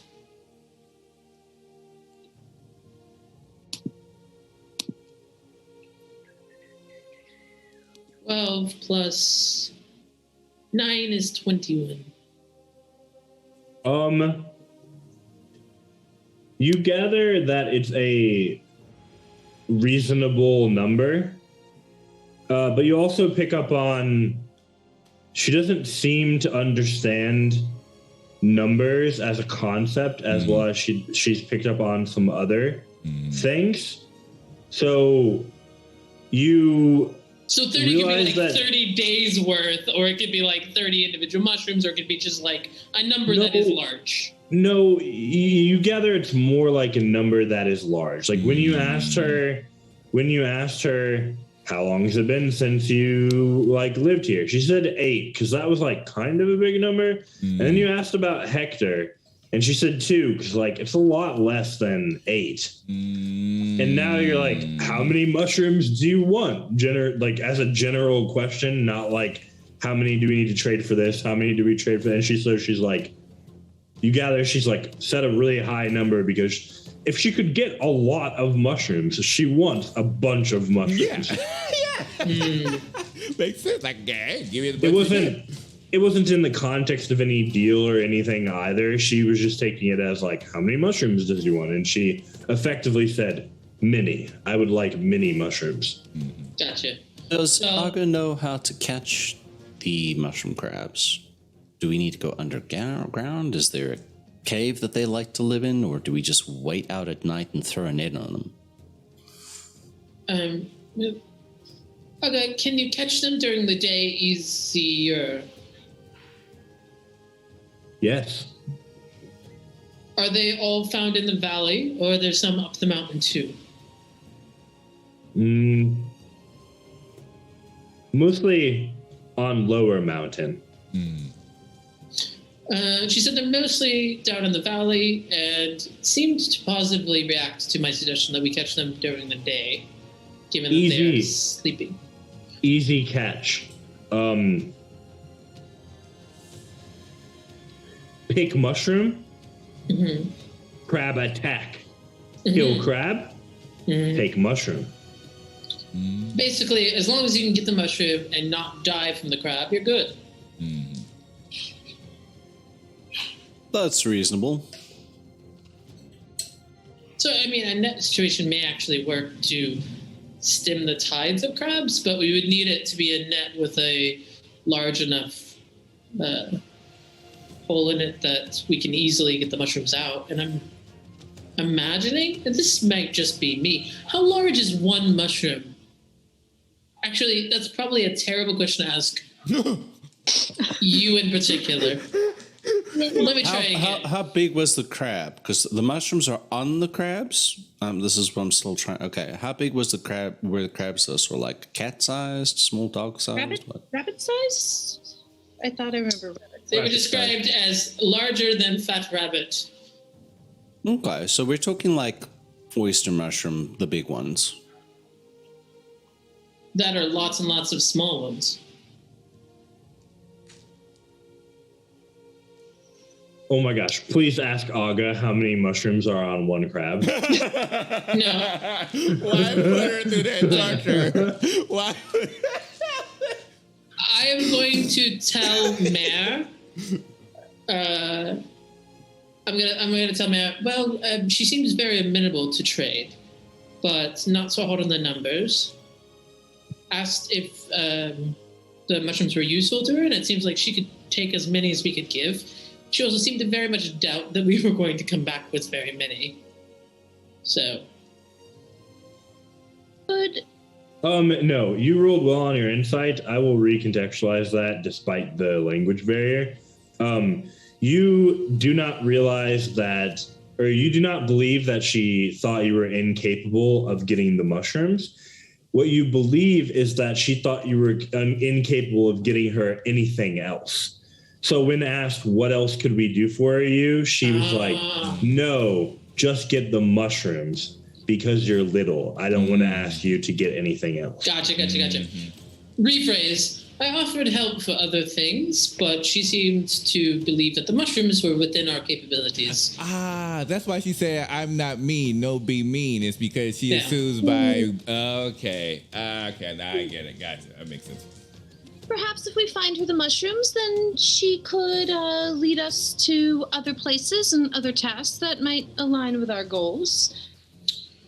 In the interim, these crabs, they sound... I don't particularly want to deal with poison. That sounds absolutely atrocious, and she's already been quite generous with this liquid. I am assuming, DM, that Mare probably, especially on that last day riding the Griffin, probably has at least one pretty awesome Griffin feather that just sort of fell out that she kept.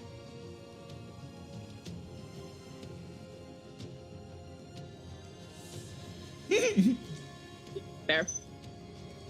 I do. High, low, or middle? Hi.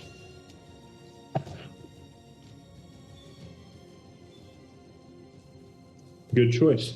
You have 2 griffin feathers. I would like to offer one. I will say one of them that you, just in case you'd like to distinguish between the two, one of them that you got on your own while you were flying that just kind of came loose, and one that was given to you by someone who is no longer with the living. I want to keep the one that was gifted to me, and the one that came loose, I would like to,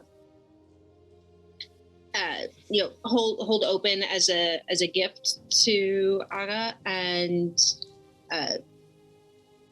I'm assuming at this point Timon's just translating as much as she can. I was hoping that you could take this as a trade for one of the potions you've made. Really, any of them I think we could find a use for, but we don't have any mushrooms yet, and the crabs seem kind of dangerous. And trade?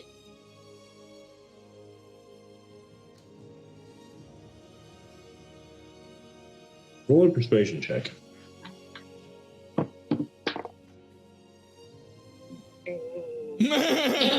Can I assist?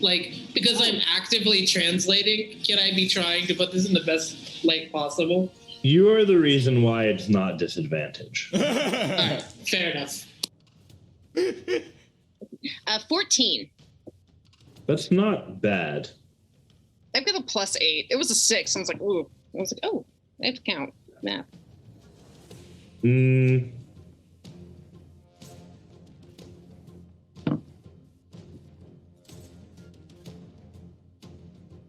She tells Timmons, you give Aga feather and 50 human shinies. So 50 human coins, and you get 1 potion.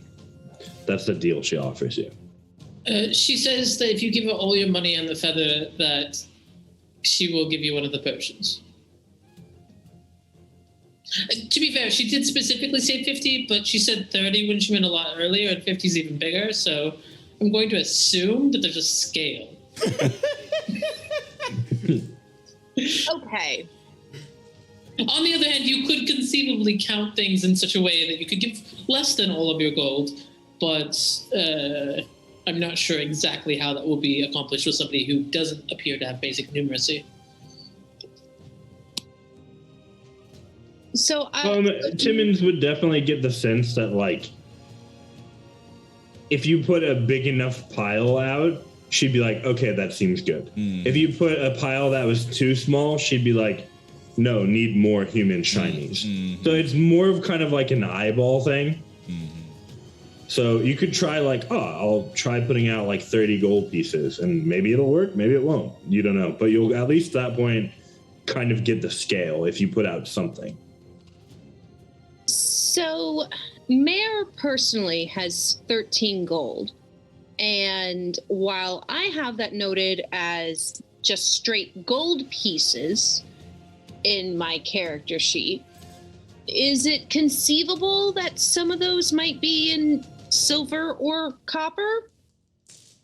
To sort of make the pile look bigger? Do you want them to be? I saw that, Kira. It's what I have.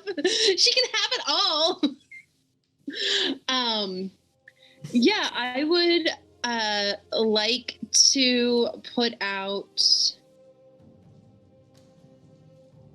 10 gold in the form of silver. So that's what, 100 silver?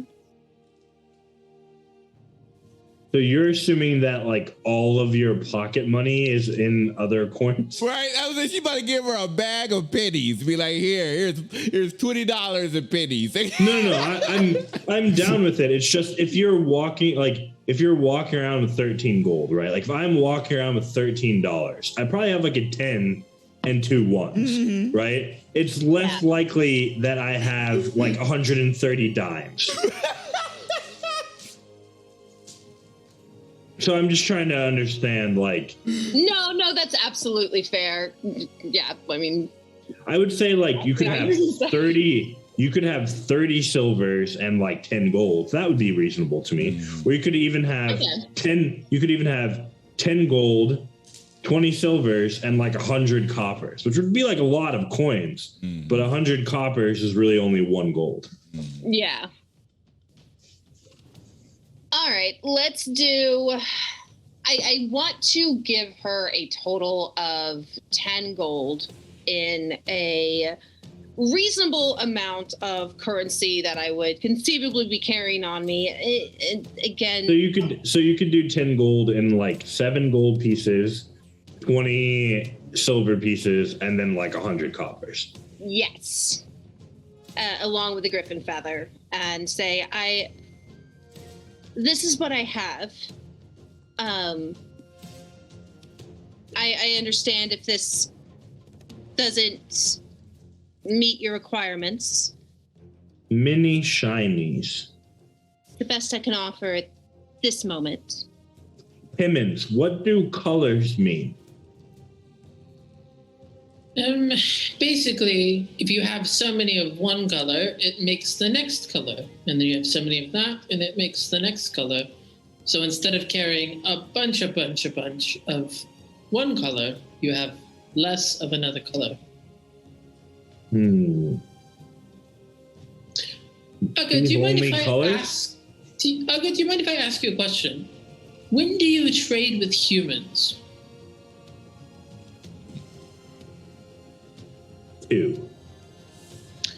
Do they take your money, or is it normally, the human Chinese, or is it normally like trade for potions?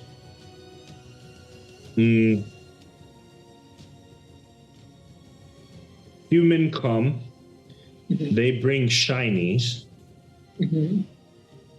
try to offer to Aga. Aga don't want shinies. But Aga realize, Aga have shinies get things from humans. What things does Aga want from humans? Mushroom, plant. Aga like human.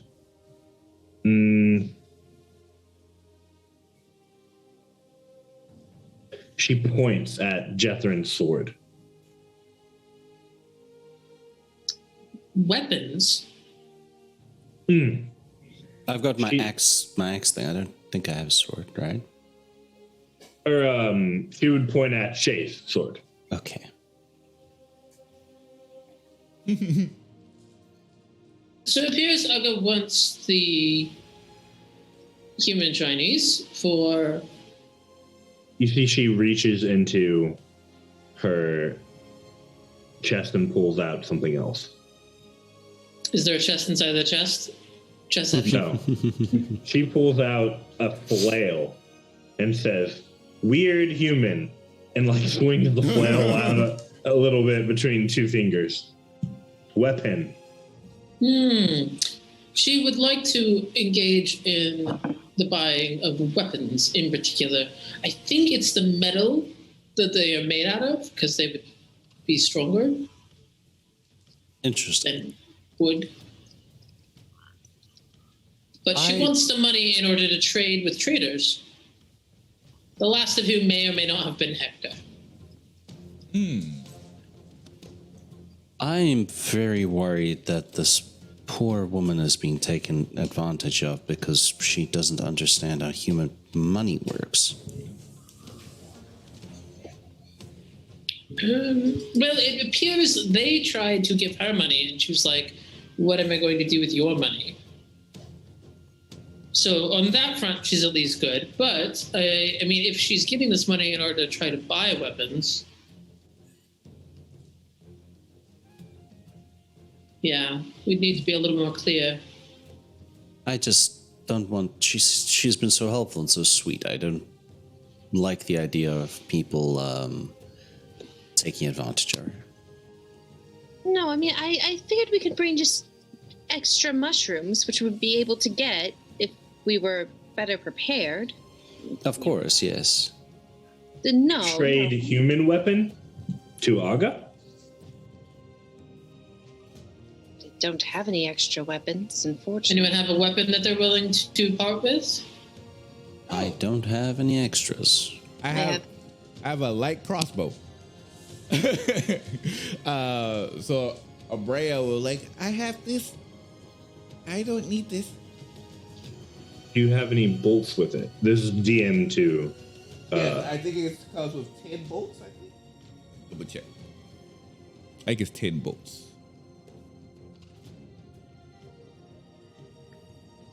And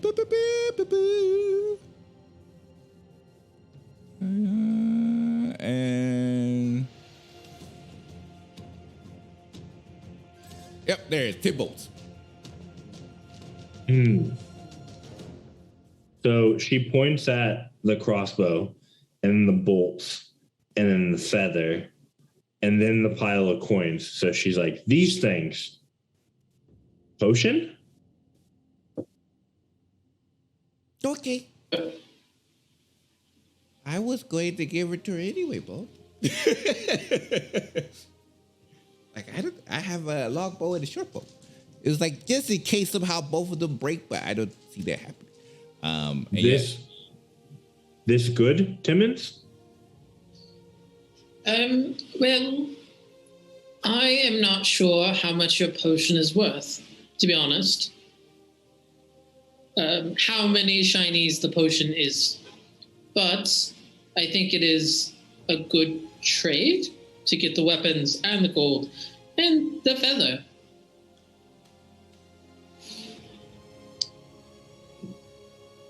Never trade potion for shinies.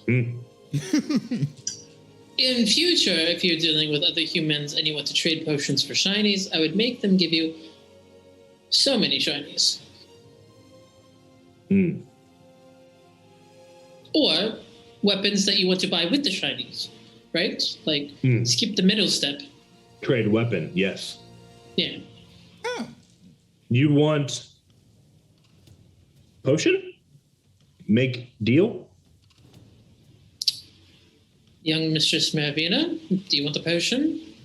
I would. I think all of them are potentially useful. Did anyone have a preference? Brother? Kind of looked at Kashad. Not sure what the magic one does, but perhaps that could be useful to you, or... Shay could use it, right? If Shay uses magic, well, I use magic too, but Shay uses magic. Absolutely. I use potions for the most part, sister. What about you, Shay? Do you want to use a magic potion? Shay just like gestures to the sword. The sword? Well, was something mentioned about giant strength? Or am I mishearing? I heard that too. One strong like ogre. Mm-hmm. I would take that if nobody else has any particular preferences. I think then that should be the one that we get. Be strong like Aga. That sounds delightful. Okay. Aga, it appears that I don't know any titles in Goblin, which is difficult because I want to refer to Mare by a title. This good person is interested in the potion for being strong like Aga. Are less dumb than seen. It is true. Good choice. She pushes one of the potions towards you. You know, you're not as dumb as you look. And then she puts the other two potions away.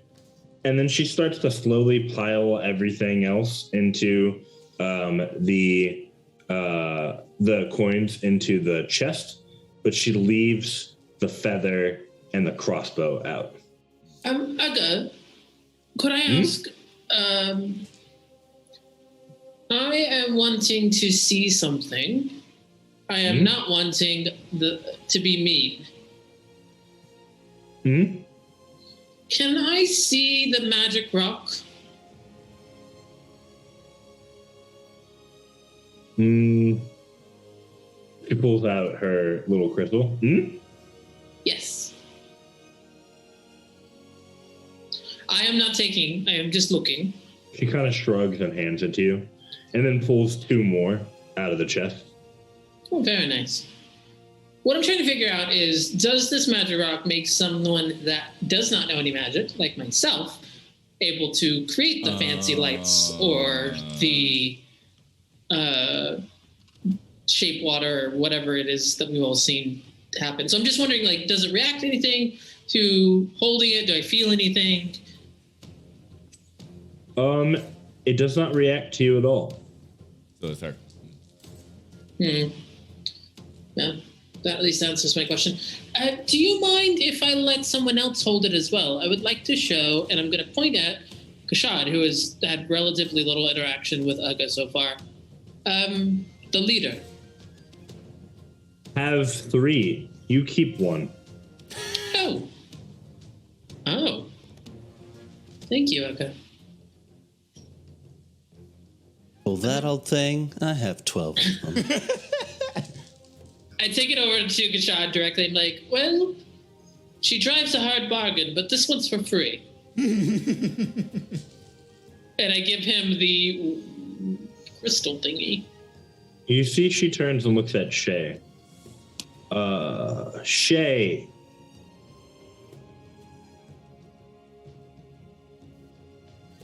Yeah.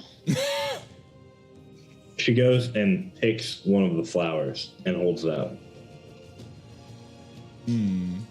Just gently reaches to take it, like, okay. She goes and takes another flower and puts it into her hair and then points. Oh, all right. He'll like try and like tuck it into one of the braids.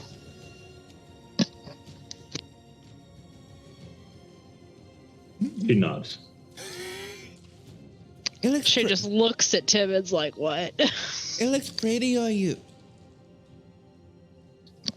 Thanks. I mean, I have to agree with young Master Aubrey. I think it fits your look pretty well. Thank Strange human hair, Timmons. Oh, because it's silver. Likes your hair. Thank you. Shay's hair is not silver, right? Oh no, it's red, right? No, It's Shay's hair's red. Shay's a redhead. Mm-hmm. Ah, that's true.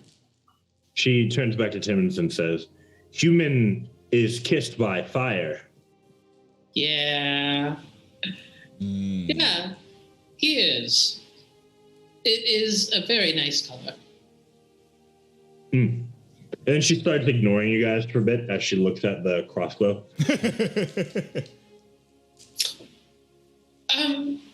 Are we going on a crab hunt, everybody, or are we going to take up more of our lovely host's time? I really think we absolutely should go do the crabs while it's daylight, right? On the other hand, I am curious if I can sneak a peek at the powder that she first used. It's cocaine. Oh, wait, what? Is that flammable? I mean, all powders are flammable if it's part. Flour is quite explosive, yeah. Depending on how you're using it. It's nice. Well, I'm not trying to impose on whatever I believe the limits of her hospitality are. So I'm not trying to, like, if I think that this is crossing a line, I'm just not even doing it at all. If I think that the closest I can get is just like moving to get a slightly better view, then that's what I'll do. If I think that it's polite to request to interact with it, then I will.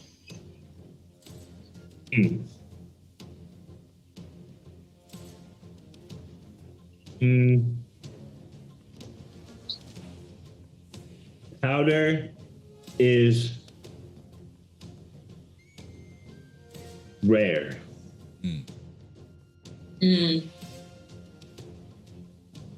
Did you find it on the mountain? In a cave? Aga make from weird shiny, like wall. Oh. I see. Okay. So I think it's like crushed up. I'll turn to everyone else. I think it's like crushed up gems. Like what's in the wall?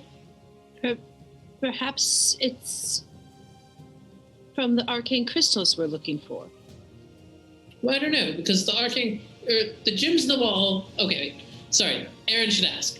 To Timon's understanding, the thing that she got from Aga, the crystal, is magical, and that the gems in the wall are not necessarily magical. God was looking over the crystal that she gave you, right? Mm-hmm. The crystal that she gave you is an arcane focus. Okay. Some people use wands or staves or whatever. Like orbs and crystals are also legitimate arcane foci. Do I believe that the wall gems are also foci? No. Those are gems, not crystals specifically, despite the sort of difficulty in communicating said concepts. Well, that's what Timmons understood, but I wasn't sure if Aaron had it right. And Aga's saying that what she's using to create the powder is not the gems in the cave. It's rarer. It's got to be a third separate crystalline thing. Well, I mean, it's like you can have wood, like any sort of wood. You can have rare wood, right? So I think that there are gems and then there are rare gems. That sort of stands to reason, I imagine.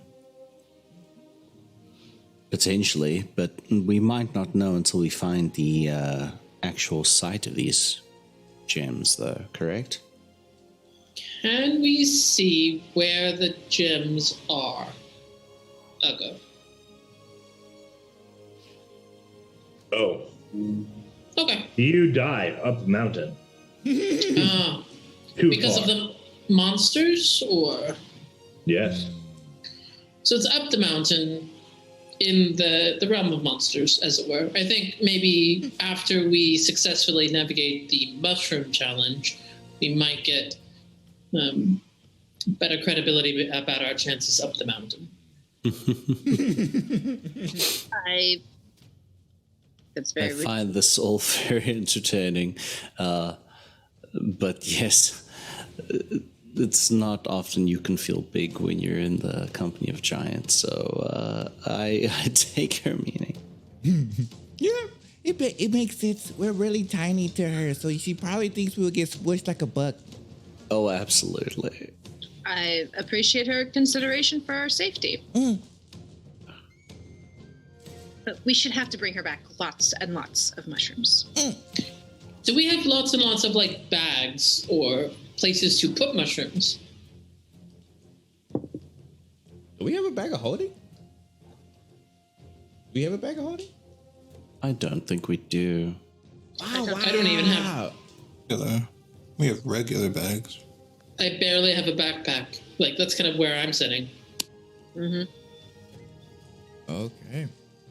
You brought bags for the components. They're not like huge. You couldn't move mountains, for lack of a better term, in them, but they'll fit some components. I was thinking, with regards to some of that at least, and maybe with the net situation, Brea, you can create flowers. Are you able to create vines at all? We could weave some nets. Let me check. Sorry, let me go back to. I know there's like 4 different options I get to choose from. So I get to make. There you go, Drew spells. There you go. So I can make. See, I can make flowers. I can make a seed pod open or a leaf bud bloom. I can create a tiny, harmless, sensory effect that predicts what the weather will be for the next 24 hours. What? Okay, that I didn't realize. I can make a falling leaves, puff of wind, sound of a small animal, or faint odor of a skunk. Or I can light or snuff a candle, torch, or a small campfire. Yeah, so it doesn't look like there was anything about weeds. I would say that you can make vines. Oh, okay. But I will tell you beforehand that despite the fact that me allowing it, because it's a neat trick, it will not be at normal net DC to break out. It will be easier than a normal net. Okay. Oh, wow. Awesome. So you can do it, but like it won't be the same as having a real net. It'll be easier for something to break out of. Okay. It could be good for carrying, though, right? For like if we make a bag with it, you know what I mean, for the mushrooms. You could probably do that, yeah. It would take some time to like weave together, but if you were willing to spend the time on it, you could make a bag. Yeah. You want me to make that now or afterwards? If we're going hunting But now. I'll say again, like you guys definitely have bags. Oh, with yeah, you we have bags. somewhere. Yeah, we have bags, yeah.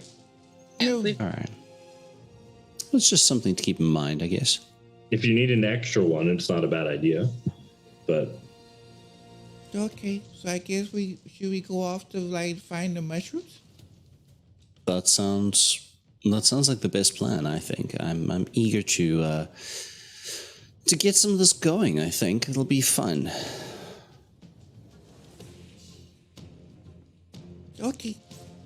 It was nice to meet you, Olga. And then they'll put another, the gray flower on the side before they head out.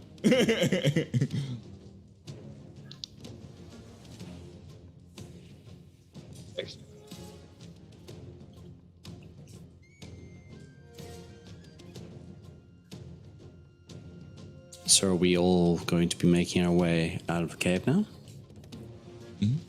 Believe so. Yep. you all headed up the mountain? Yeah. Or Down the mountain, I right? guess. Or We're going crab hunting. Is that down or up the mountain? Where is that located? That was down the Lower mountain. down, Yeah, it was lower lower, down, right? yeah. Yeah, lower down, yeah. Like she let us up. Mm-hmm.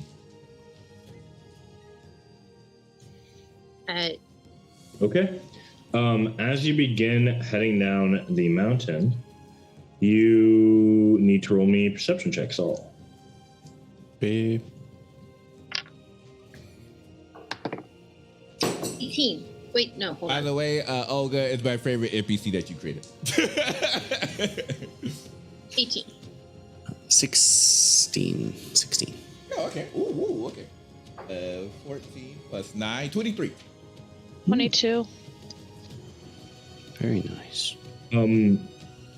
So coming around to Ben, I will need all of you to go ahead and jump onto roll 20 for me. Okay. Okay. I think I should be already in. Oh, no, I'm not. Huh? I was just there. Did it kick me out?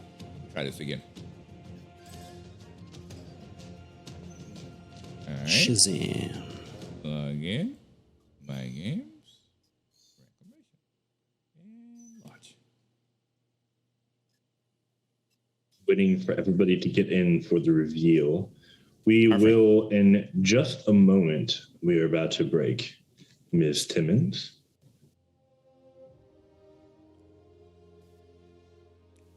Is everybody in? Thanks, I'm getting in, but you can start. Mhm. Okay. What's that smile? What's that smile for? Do you all see the map? What? Lying flat on her back What? and unconscious, you see a woman wearing scale mail with jet black hair, who's fairly tall for a woman, has very, very pale skin, and is lying on her back, unconscious and unmoving at the moment. Near her are patches of mushrooms that you can see. Those are, I'll circle it a bit. Right here are some patches of mushrooms, but you see this person lying on the ground. Can I try and just give them a little bit of hit points? You're going to go sort of walk over to them and use lay on hands? Yes, but first I'll do medicine check just to see if I can feel a pulse. Okay. Where is everyone else going to be? I think O'Brien will be next to Shay. Yeah, that's with them right there. I hope with a 10 I can feel a pulse. I don't know if that's enough. I am in between Kashad and the mushrooms / strange figure that Jethrin's checking out. O'Brien will also like to cast a wild. How long was that trip, by the way? Were we in there for more than a short rest? Talking to Aga? Yeah. Probably. I mean, you guys were there for a while. Yeah, probably. All right, cool. Just making sure. Yeah, so they'll use one of their wild shapes to cast Wild Companion. So they'll have a little bitty a hawk on the side next to them. Okay. Is this where everyone wants to be positioned? Mary, you cannot be there, but you can be there. Which one am I? You're this little like archer-looking person. Oh, because okay. I didn't know what that was. Is that me? It's the person wearing armor and a flail. It was just the female character options are not super great on Roll20, and you have not, as of yet, given me another token. So we're doing that for right now. No, that's fair. I will work on making one. I just need to take that art and pop it in. No problem. Okay, so yeah, I think Is everyone where they want to be? Yeah, I'm gonna stay close to Simon. Can you not stand directly next? Okay, perfect. Do you feel a pulse, Jethrin? All right. Is the 10 enough for me to feel to gather any other information like? You see no signs of physical damage, surprisingly.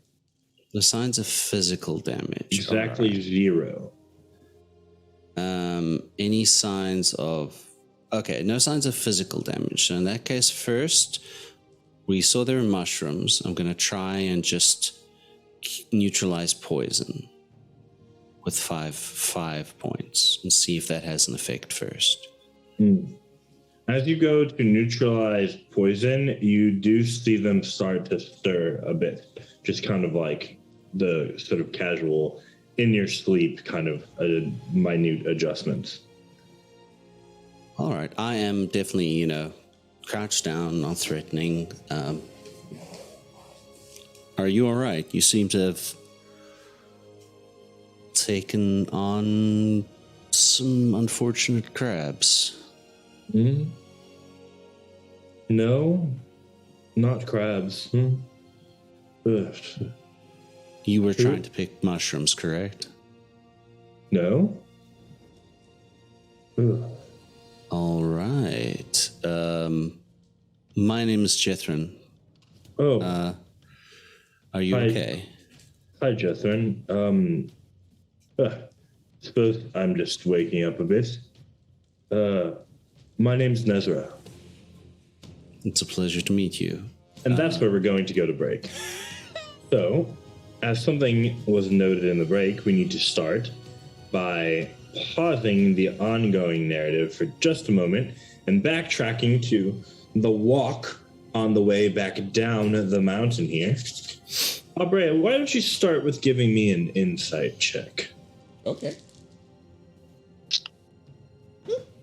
Ooh, nice. That's an 18 plus 3, 21. You know, Abrea, you get this weird sense that Aga wasn't trying to exclude you.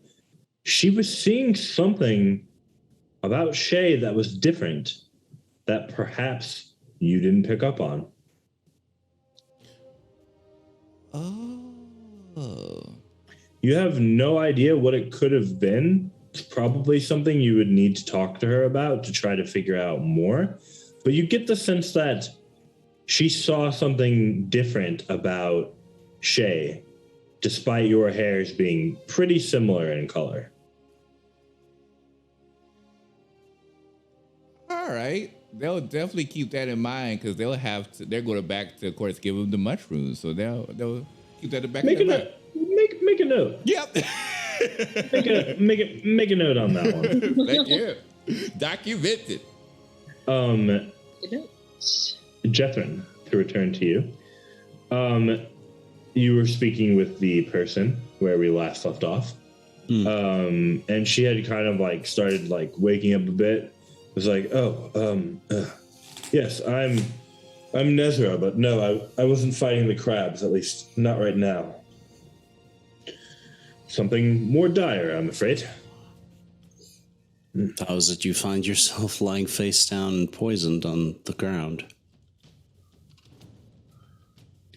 I wasn't poisoned. Oh, you were.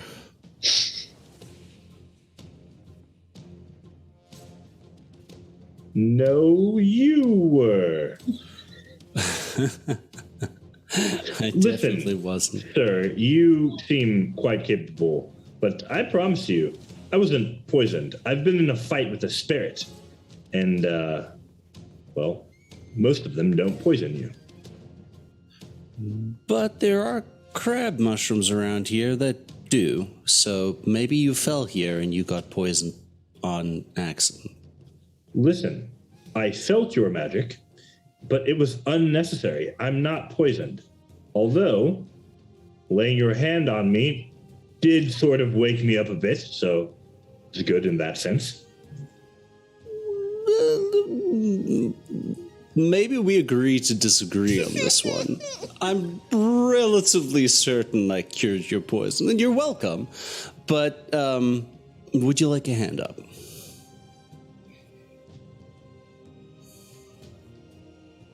No, I think I'll be fine on my own. And she stands up on her own, and then sort of wobbles a bit, steadies herself on the side of the wall. Are you in need of any other healing, by the way? Well, probably, but if you'll give me just a moment, I can do it myself. I am supposed to be a cleric, after all. And you see hanging on her neck is an amulet. And inside of the amulet is some of the most beautiful swirling colors that you've ever seen. It's probably got like a diameter of 4 or 5 inches, but inside of it, there are no gemstones. There's just blue and purple and yellow and all the colors of the rainbow and more light just tumbling over itself and swirling on the inside of this amulet. That's very pretty. Hmm? Your amulet's very pretty. Is it a holy symbol of some sort? Yes. Yes, I suppose that it is. Which of the 5 do you call your patron? There are 5, right? Not 4? Well, I guess you would call them... Oh, dear. Those crabs are about to attack your friends. And everyone, you are not surprised because Timon's sword glows up, but you do see all of the mushrooms raise up out of the ground, and you see crabs with mushrooms on their back. Crab. I need initiative. All right. Tastes like crab. Look like people. God damn it! Always. That's 20. 3. 20 on that initiative for me. 15. Oh, so I need y'all to chill, save them, and put them in yourself in a second here. Yep. Put it in chat for you, sir.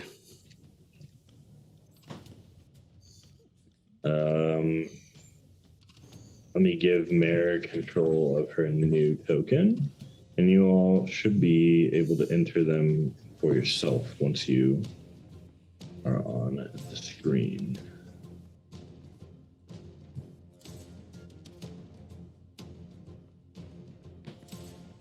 Yours should all 20. be at Let the me bottom. add a fracking number. Here we go.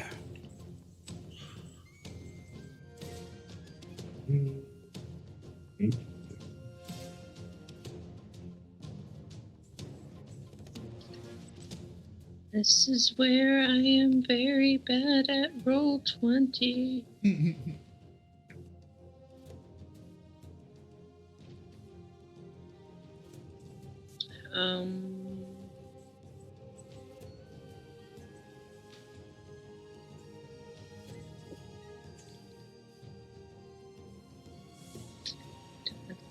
This is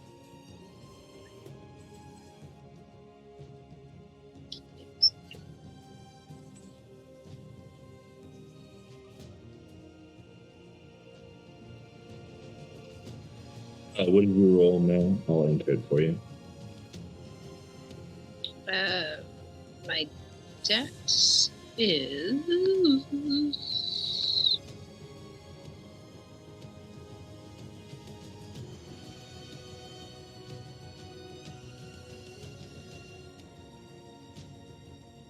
Are you including any relevant rogue bonuses as well? We both got 20. We both have +3 to initiative. Well, I'll tell you how I'm going to break the tie.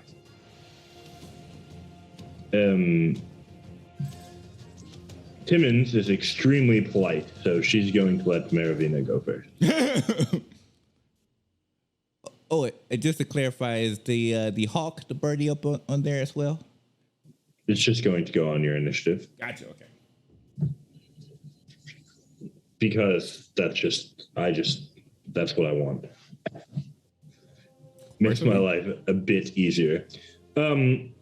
Okay, so surprisingly, Nezra is going to go first here. So as she says this, you kind of see her, but that healing is going to need to come now, and she sort of starts like rubbing her own temple a bit while gesturing the other hand and then grasping the holy symbol. And you see nothing really changes all that much, but she does seem to perk up a bit. Just on account of being more energized by this healing energy washing through her as you see her cast a spell. It is Cure Wounds, since that is a thing you can cast. And these need to be moved over here.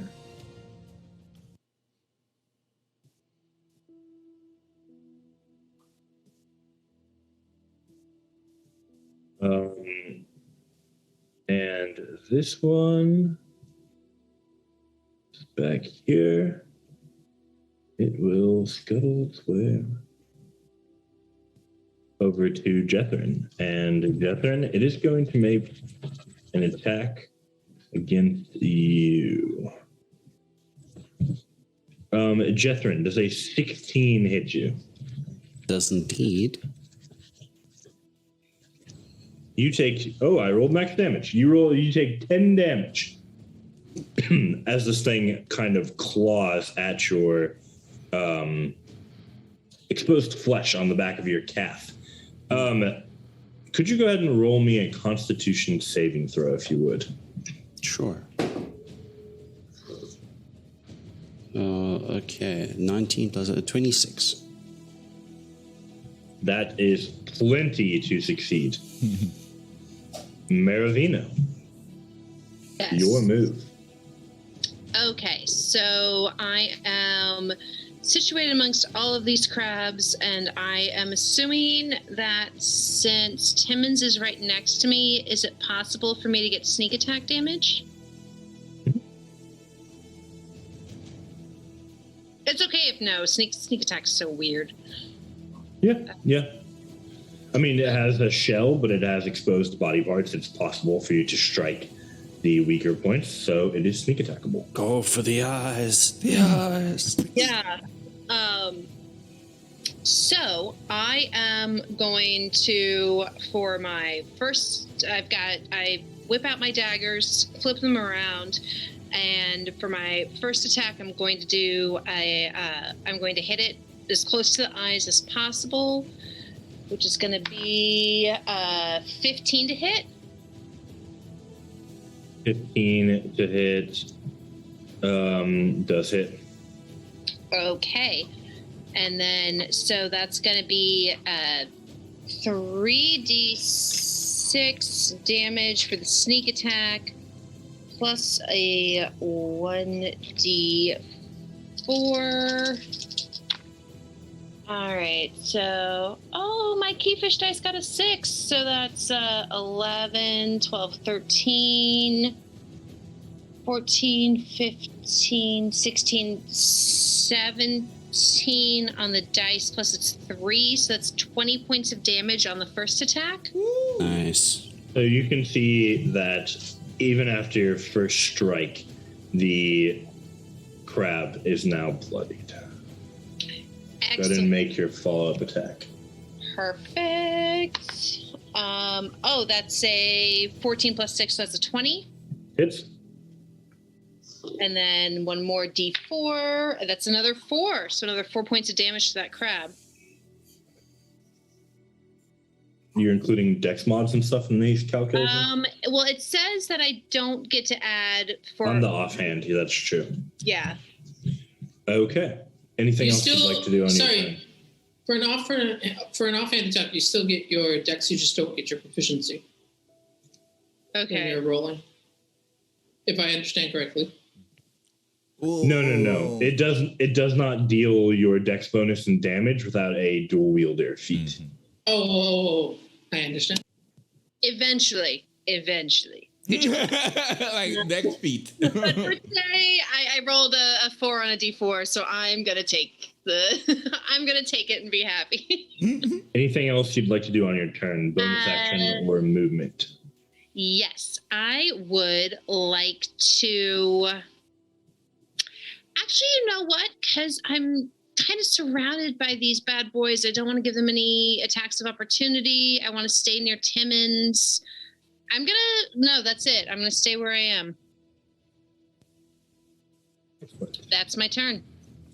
Timmons, You see several of these crabs in front of you, and at least one of them seems to have split off towards Jethrin. What would you like to do? The first thing I'm going to do is move 5 feet so that I'm in a more defensible position for everyone else. And then I'm going to attack the one that has already been harmed first with my spear. Okay. Go ahead and roll it. If that rolled in the thing or not. God, that was such a terrible roll. That is going to be a miss. Yeah.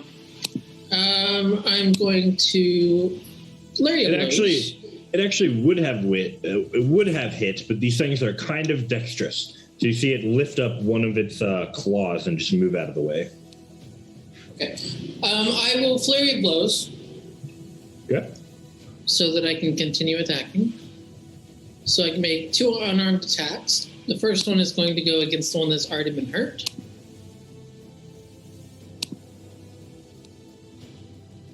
I'm imagining that will hit. 5 points of bludgeoning damage. 5 damage. Is it still up? It is still up.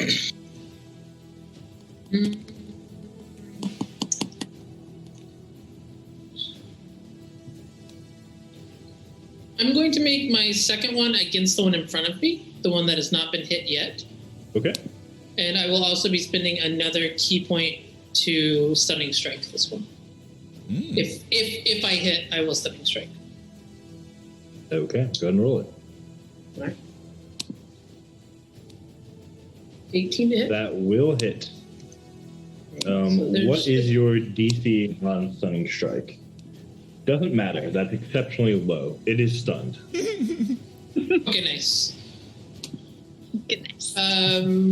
It's 4 points of bludgeoning damage to the one in front of me, and then it's stunned.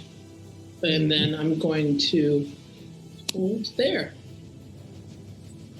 Because I think no one else has taken any damage except for Jethrin, right?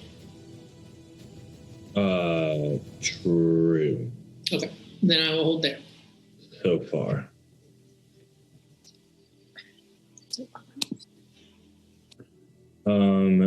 Okay. Now it is this one's turn to move. And you watch in horror as it burrows through the ground. And you notice it pop up behind you and make a strike for Abrea. Uh-oh. Well, Abrea, does a 12 hit you? no, fortunately. You are aware as you're surveying the battlefield of it going underneath the ground, which makes you start looking around, and you catch it just in time to dodge out of the way as one of its pincers comes to strike you in the kneecap. Abrea, it is now your turn. All right. I was not expecting to be up close and personal, that's for sure. So for my bonus action, you see Abrea essentially channels forth nature-based energy, and a spirit totem appears right here, which allows everyone in the facility to get advantage on strength checks and saving throws, but it also gives you 7 temporary hit points. So everyone would now have 7 temporary hit points as they summon a bear totem as their bonus action. With that, they're going to risk an opportunity attack because they now got temporary hit points to back up a bit because they need to get some distance so they can shoot their bow as far back as possible, right around here. So I guess he will take the opportunity attack if he wants to. It will attempt to strike you. 19 to hit. That definitely hits. you take 9 damage, and I need you to make me a Constitution saving throw. All right. Okay. Oh yeah, we're good. That's a 15 plus 3, 18. That is not good. That is good. Like, oh well, he's screwed. They're screwed. You passed your Constitution saving throw, and now you would like to fire your bow. Please proceed with your attack. All right. So my tip rate hit points gone. It was 9 hit points total, so about 487. Okay. And then I'm going to have my familiar give me the help action, which will allow me to get advantage on my attack roll. And then from there, I'm going to shoot with my bow. And I'm going to use my sharpshooter feat to make a 9 minus 5 on the roll, but it will give me a plus 10 damage. But I have advantage on the roll. Here we go. All right, so plus 5. Will 20 hit? Yep. All right, perfect. All right. And I'm going to use favor foe. That gives me an extra d4 of damage on that hit. 1, 2.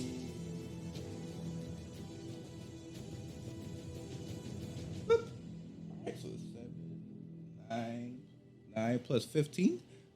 9 plus 15. 24. So 24 points of damage.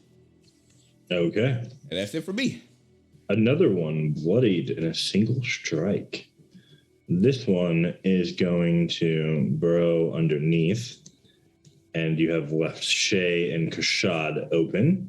It will head over there, and Shay, you are going to be attacked. Shay, does an 11 hit you? Nope. Hey, quick question. Do I get an attack of opportunity when it tries to leave my threat range? No, because it's burrowing. It doesn't count as leaving my threat range? I got a spear. I could Burrow? maybe attack downward. Like whack-a-mole? I don't know. I mean, it's worth a petition, right? You can do it at disadvantage. Yeah, fair. I'll take it. I know there's a toggle on D&D Beyond for how to do disadvantage, and goodness, I've never figured out how to do it. So I'm just going to roll it 2 times. If you right-click on the number. Oh, yes, you can. Beautiful. Okay, I'm rolling with disadvantage. Where'd it go? And it's I gone. did the thing, but where'd it go? oh, it's just rolling very slow. Oh, yeah, no, that wouldn't work. As the disadvantage was a 1. You stab. Unfortunately, you stab into the dirt that it leaves behind as it's burrowing down. But Shay, that is an 11, which misses you. So that will be the crab's turn. Shay, it is your turn. Good. Good. Little Krabby needs to make me a wisdom saving throw. It can do that. It fails. The DC. That is a 4. Oh, good. So it's going to be taking some damage then. As I'm using the thing for the first time. This is our first combat. I just realized that. First one is 10 damage of fire. And the second one's 12 of psychic damage. It's damage. Another one. Bloodied in a single blood. And for my bonus action, he is going to activate Blade Song. Blade singing. Done which and puts done. My AC up higher. So it does. This one, rather heaved with Maravina, is going to burrow underneath and switch to attack her from the other side.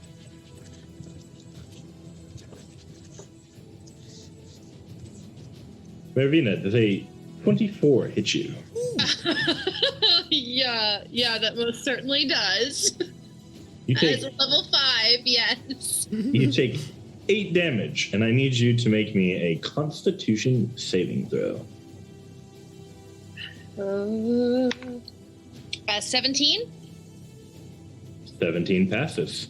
So All just right. the 8 damage, no other ill effects. Okay. Thank you for those hit points. This one is stunned, so we will skip over that, but then is stunning strike is only 1 round, right? So then it is unstunned. This I one, believe it lasts until the end of my next turn. So it is still stunned until I just looked it up. When you hit, you can spend a key point to make the target stunned until the end of your next turn if it fails the right, con which save. generally does not matter, but would stop it from making any opportunity attacks. Well, it will matter because I'll get advantage on my attack against it if I attack it on my turn because it will be stunned still. Until the end of your turn. Fair enough. Jethrin does a... Hold on. Jesus Christ. 26 is going to hit you. But you only take 3 damage this time. And you have already passed, so you are immune to the Constitution saving throw for this particular combat. Okay. Kashad. Will that twin spell Tasha's Mind Whip on the 2 closest to me? Fair enough. That is a wisdom save. Intelligence. Yeah, they both fail.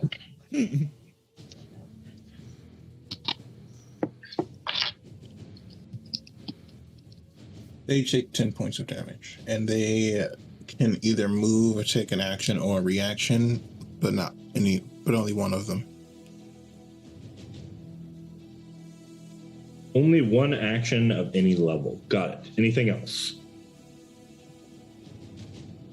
No. Okay. Jethrin. All right. So these things are relatively small, yes?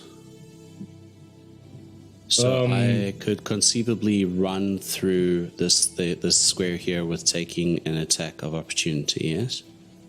And technically it counts as difficult terrain, if that's going to matter for your movement. But yeah. So I'd lose 5 feet. That's fine. Because I don't think there's space next to it, or is there? You could be in that square. You cannot move through that one. I cannot move through that square. Okay. This is not a square that will allow you to move. Yeah. There was the question there. Okay, so that'll be the first thing then. I'll just move through here. So that costs me 10 feet of movement to move through that crab and get an attack of opportunity. 15? Because the crab itself is 5 extra feet due to being sure. That's fine. I don't mind. I'll take that attack of opportunity. What I want to do is move through it, and then I'm going to take a running leap 10 feet and jump right here in the middle.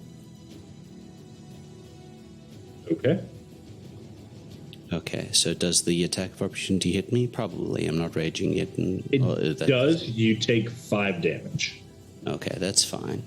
And then, because I don't know this person just yet next to me very well, and my family's being attacked and surrounded, and I saw a bray off to the side somewhere. So I'm jumping there, and I am going to use, as a bonus action, I won't rage yet, I'm going to use Daunting Roar, so that all creatures of my choice within 10 feet of me that can hear me need to make a DC 15 wisdom saving throw or be frightened of me until the end of my next turn.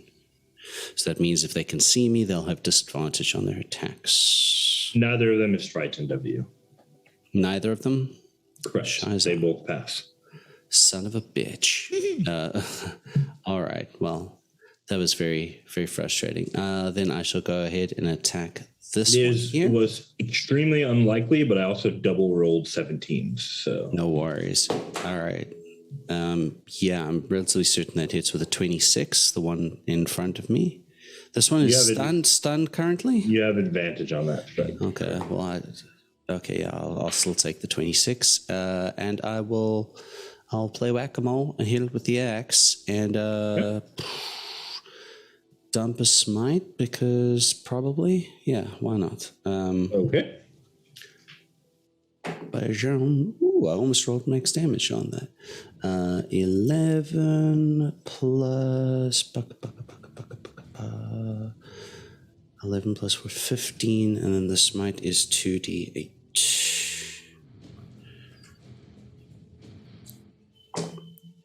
Oh, very nice. 28 points of damage. Another very solid strike. Yeah, that's me. That's my movement. That is my attack. I'm good. Okay.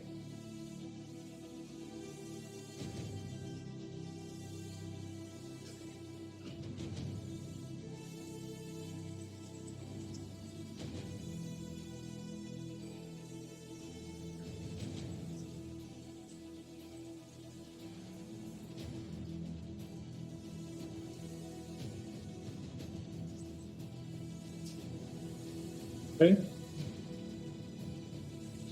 Nezra steps up to fight. This one, now seeing easy prey, is going to attack her. And misses. Maravina. All right. So. Morovina? I think it's Morovina. Yeah, the. Marovina.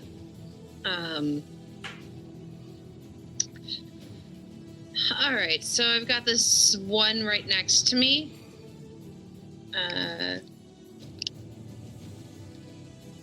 I'm going to, once again, would Kashad being right next to me be considered flanking for another sneak attack, or am I screwed on that one? You can make a sneak attack, but you do not get advantage on the attack. That's fair. All right, so second burst, same as the first. We're gonna attack. That is a 17 plus 6. I suck at math, but I know that. Slay the beast. I slay the beast. It had 1 hit point, so All right. sneak attack is rather unnecessary, but yeah, it dies. Yeah, I like to ask beforehand just in case. So yeah, flipping my daggers around my fingers, I just stab both of them into the soft spots right behind its eyes. And then I guess I only do that with one dagger, because then with my bonus action, I am... If you want to kill it with flare, you got to give up both attacks. You only had 1 hit point. I don't need 2 attacks to kill a thing with 1 hit point, right? I mean, no one needs it, but I mean... I mean, for flavor, but for... Words are hard. Strategy, what I would like to do is, as a bonus action, if I am close enough to Timmons, I would like to use my bonus action to help Timmons as a mastermind rogue so that she gets advantage on her next attack. Okay. Timmons, you have advantage on your next attack. I do appreciate it, despite the fact that I already have advantage on this attack. Sorry. Mechanically, you don't know that she's not helping you. That is true. Mechanically, or roleplay, I just feel very, very confident in this shot. We'll see how misplaced that confidence is. Positive vibes.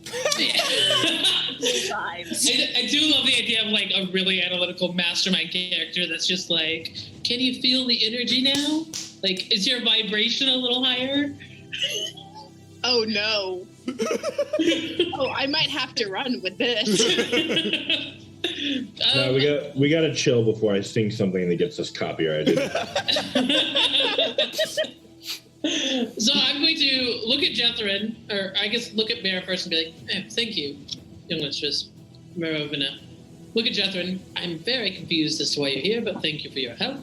I'm going to attack the thing in front of me with advantage with my spear. Now that I've learned that you can toggle advantage, it's such a silly thing to not know. Oh, I rolled double 18s for 24 to hit. That is a hit. Beautiful. Roll some damage. I don't know if you can see that on the virtual tabletop or not. I don't know why it suddenly stopped sending mine through. Probably the extension got all wacky. Well, it happened when I toggled the disadvantage, so I wonder if that's what happened. It is 4 points of piercing damage. I rolled the worst you can roll for a two-handed attack with a spear. How much damage? That's okay. I am now going to 4. 4 damage? Okay.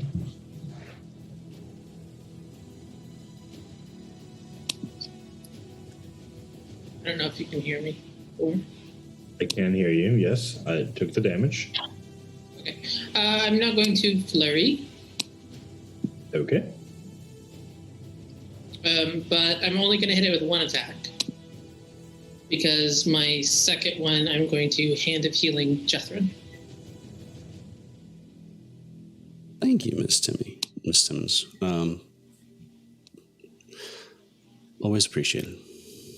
It's a natural 20 to hit for the unarmed strike. That'll do it. My question is, can you remind me how you handle natural 20s? Use the double dice? Yes. Okay. Let me roll a whole bunch of dice real quick. I've only taken like 11 or something with those temporary hit points. It's worked out to only 11 points damage, so it's all good. So that's 17 points of damage to the crab.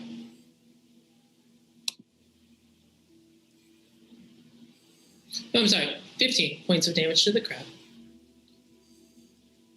And then I have to roll the healing. 7 points of healing for Jethro. Thank you.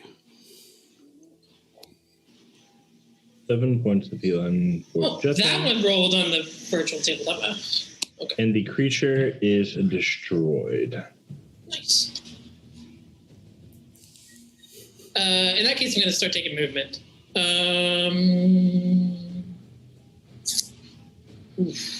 Which way am I going?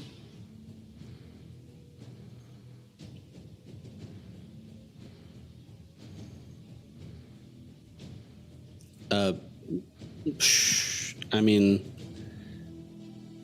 Tim's. Would it be fair to say that Tim's understand that Jethrin moved this way because he's trying to get closer to Abrea, or not? Can I see Abrea? Like, I'm not sure in terms of like geography how much you might be. Yeah, you can. No, yeah, this corner right here is not enough to obscure your vision because it goes up the path anyway. I will take my movement to flank these two crabs with Nezra, believing that the rest of everyone will be able to handle the two there. It's the end of my turn. Ready. This one goes to move now, and it's peeved at Abrea. So it is going to chase them. Abrea, 19 to hit you. Hits, I believe. Yep. You take another 7 points of damage, but as of yet are currently immune to the poison effect for this combat. So then it will be your turn again. All right. Let's see. I have a couple options I can do. I'm gonna have to try to risk the opportunity attack because I shoot with a longbow. So I want to have to try to run away. Take a Take dive. another 6 damage. 6 damage. Okay. Fortunately, Abrea is relatively tanky for their age. Boop. And the temporary hit points there help with that. 5, 15, 20, 25.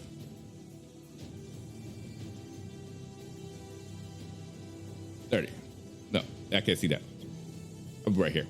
All right. And then I will have my familiar give me the help action once again. And I'm going to go ahead and go with my longbow. At the one that was chasing you? Yes. All right. Okay. So that is going to be an 18. Does an 18 hit? You do. Perfect. All right. So 4 plus 15 plus 8 is 15 plus 8. 23. Yeah, 23 points of damage. 23 points of damage is enough to slay that creature. Whew. All I right. didn't have any luck with. Oh, sorry. Did you have other bonus actions or anything? Oh, actually, I do. I'm going to bonus action. Can I healing word myself? Yeah. Okay. Yeah, I'll do a I'll do a healing word on myself because I've been taking a little bit of damage, you know. Let's see here. That's going to be 5 hit points back for me. Yeah, that's it for me. This crab has no luck hitting Shay, so it attempts to attack Kashad and rolls an 11. Kashad, does an 11 hit you? No. I did not think so. All right, Shay, it's your turn once again.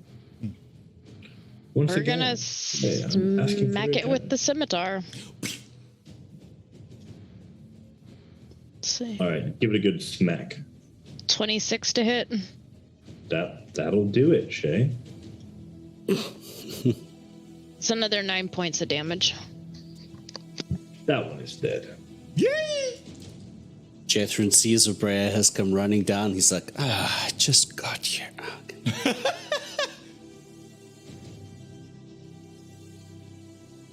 Anything else for your turn, Shay? Yes, I'm trying to see how far movement is to see if he can get to the other two. 5, 10, 15. Yeah, he can get down here.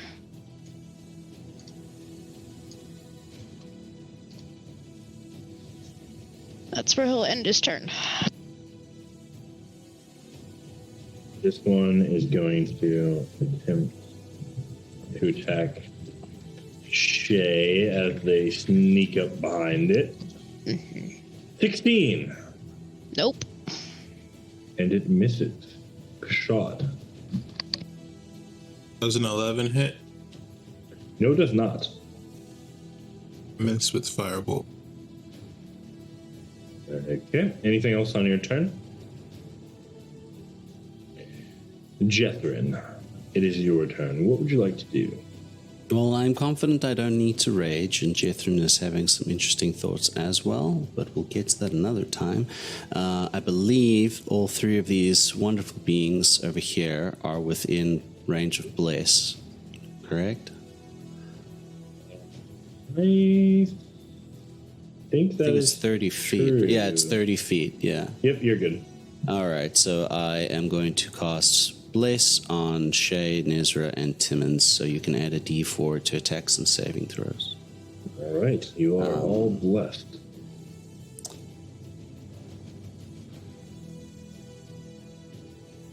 Yeah.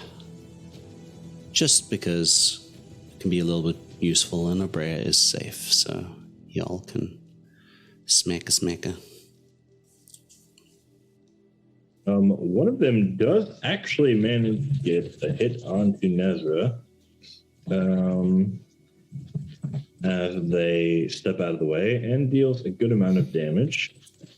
But I assume Nazar here is going to pass the poison. They do not. They Plus a D4. now. Plus a D4 if she needs it. Yeah, it doesn't.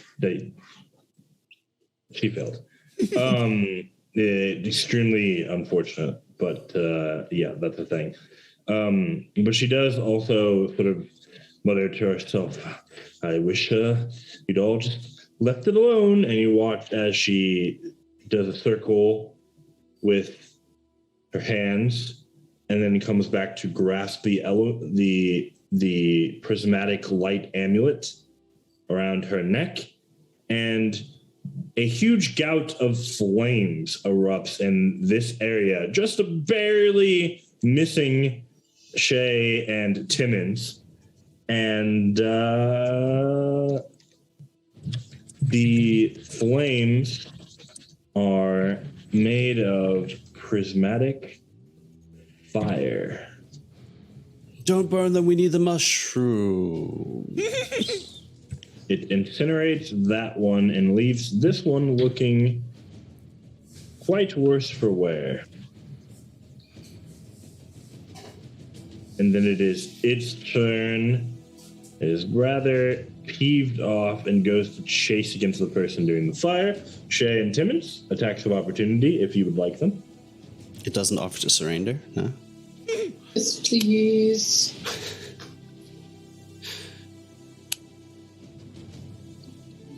Well, I clicked the button, but I didn't click the button. Try again. But 24 to hit. No, I also got a 24 to hit. Wait, but I didn't add bless. Does bless is for account as for attacks as well? It does. I mean, it doesn't matter. It's very high, but it is dead from your two attacks of opportunity. It goes to kind of like scuttle away on, three of its still working legs, and the two of you are both just like, no. And instantly Timmons throws a spear into it as Shay smashes it with the scimitar, ending this crab's life pretty efficiently. We are now out of combat. People can move as they so choose. What would you all like to do? Nezra, for her part at the moment, just seems to be generally brushing herself off a bit. Do you need any healing, Obrea? Sure. If you could do so. I can. Marovina, Lord Kashad, are you in need of any healing? Just about a scratch. Nothing a short nap won't heal. How many points do you need, Obrea? If we were going to go by a point system, I would need about 10. Nope. Okay. We don't do point systems. That is not a thing. All right, well, I give you that with my healing hands. That point system, I feel like I am 25% injured. Is that work? Right. That is also not really a thing, but it's whatever.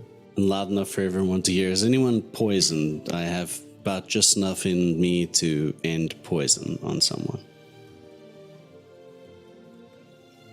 No? We're good? No Can I make poison? a perception check on the stranger that is currently not near any of the people that I need to be? Sure. Let's see, I don't know if you think perception or insight or medicine. I don't know. I'm just trying to figure out Depends what's on the what dealio. information you want. The problem is I want all of the information. I guess the first thing I want to know is they've out with us. Are they hurt? They seem to be moving with more vigor now than they did at the beginning of the battle. Okay. Okay. I'll let Justin do his thing. Well, she didn't answer that she was poisoned, so I don't give any healing there. I'm where I should be. Is anyone else hurt? Shay, Mara, is anyone else hurt? Not significantly.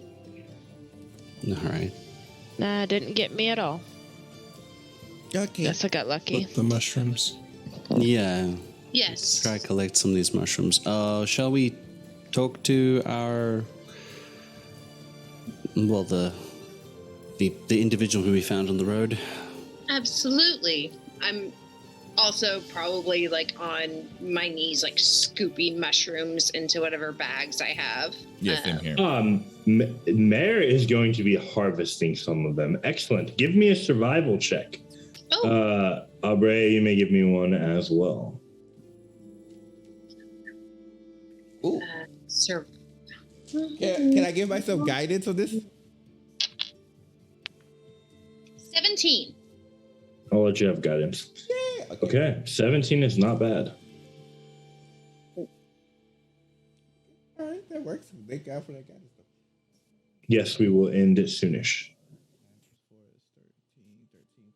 19. 19 is also pretty good. You all are able to forage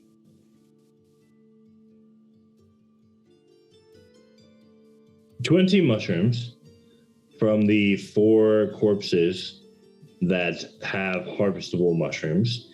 2 of them did not have harvestable mushrooms due to the mushrooms being incinerated by holy fire. Makes sense. Okay, so is it 20 mushrooms each or 20 mushrooms total? Total. Abrea gets 11 of them and you get 9. Completely valid. For the ones that were incinerated, is it possible to like collect the mushroom ash with the hopes that maybe Aga can do something with them? She had like the gemstone powder. Maybe mushroom ash has some sort of lingering magical effects. What container are you putting it into? I imagine Mare's get up like she has her daggers on her side, and some people have like, coat bacon. You have coat ash, mushroom ash. Well, I think that she probably like her pants. Like she specifically wore like traveling clothing, and her leggings are probably more akin to like tight cargo pants where they're leggings and they're tight, but they have like these little pouches on the sides. Mary is wearing cargo pants. but tight cargo pants, like legging cargo pants. Like a jegging, but a jegging. Okay, a jegging. A jegging, yes.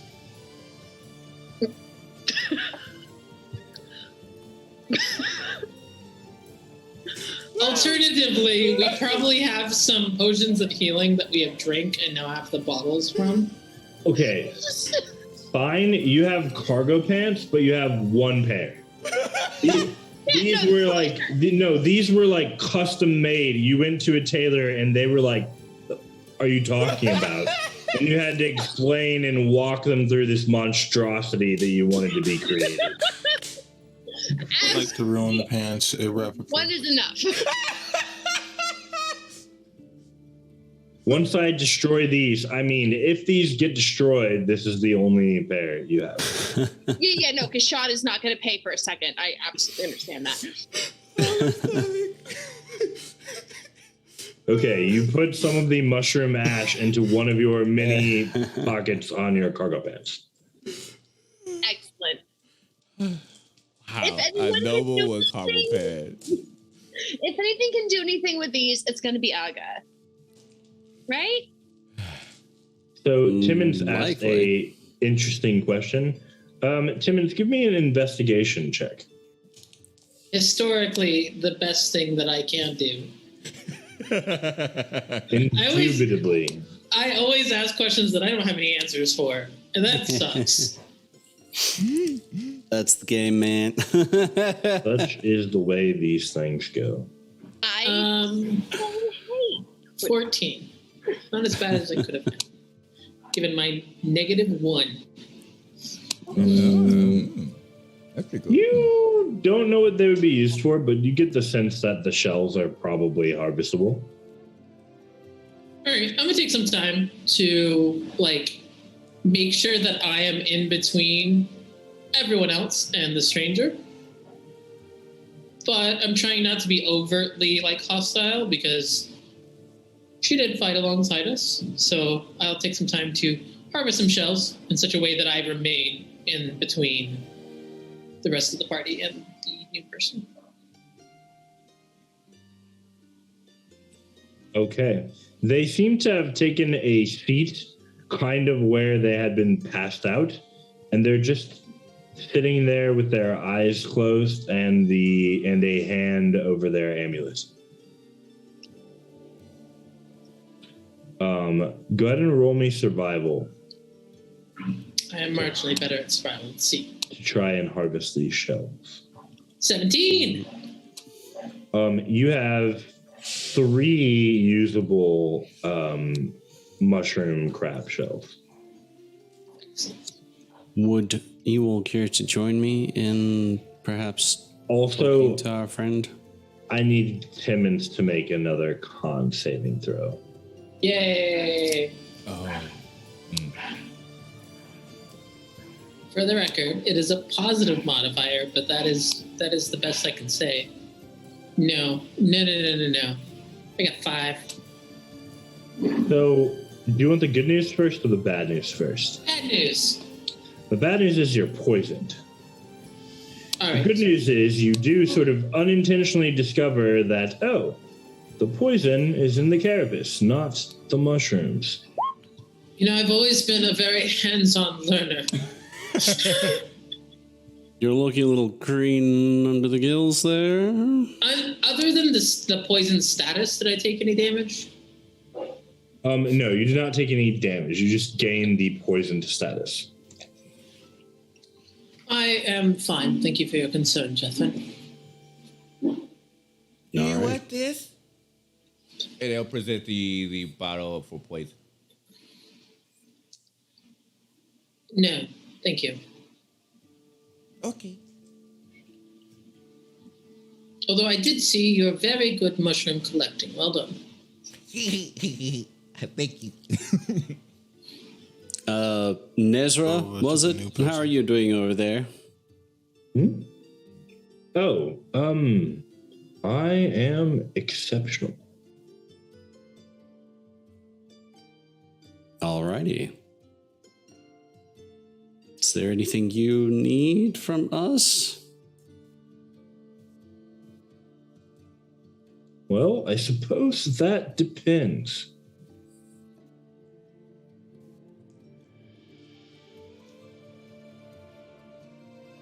There felt like an ellipsis there. I'm not sure if I misread that, Master Kasha, but there felt like there was an ellipsis there. Do you have any interest in fighting a surprisingly deadly spirit? I'm not certain that I can punch ghosts. Can you? I could smite them. My weapons aren't silvered. I think I have to wait another level before I can punch ghosts. Yes, sir. I could give you the ability to punch ghosts, but you'd still be in. Well, let's just say it's an advantage that you would definitely need, but. Oh, listen, I'd really like to not get you all killed, but if you're offering your help, I'd certainly take it because, to be honest, it's quite frightening.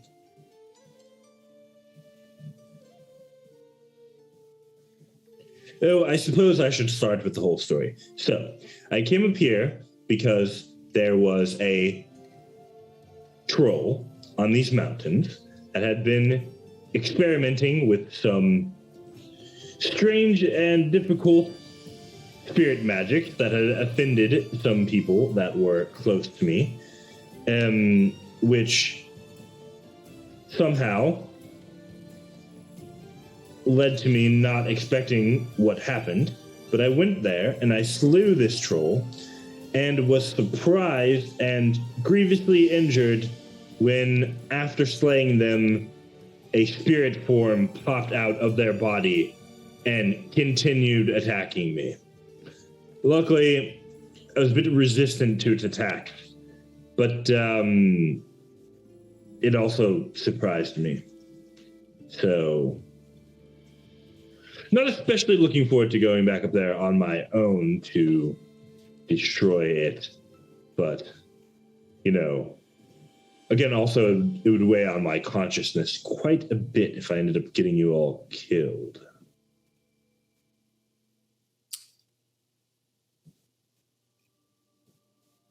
I believe we're already on a mission. To kill the spirit that didn't exist until... No. We're here morning? on the mountain looking for things. Master Kashat, this is all your But if you will not decisions. take us out of our way, we can assist you.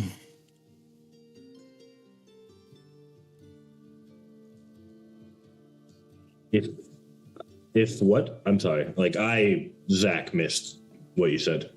If it will not take us out of our way, we can assist you. Well, are you going up the mountain? Yes. Then I suppose it's not that far out of your way.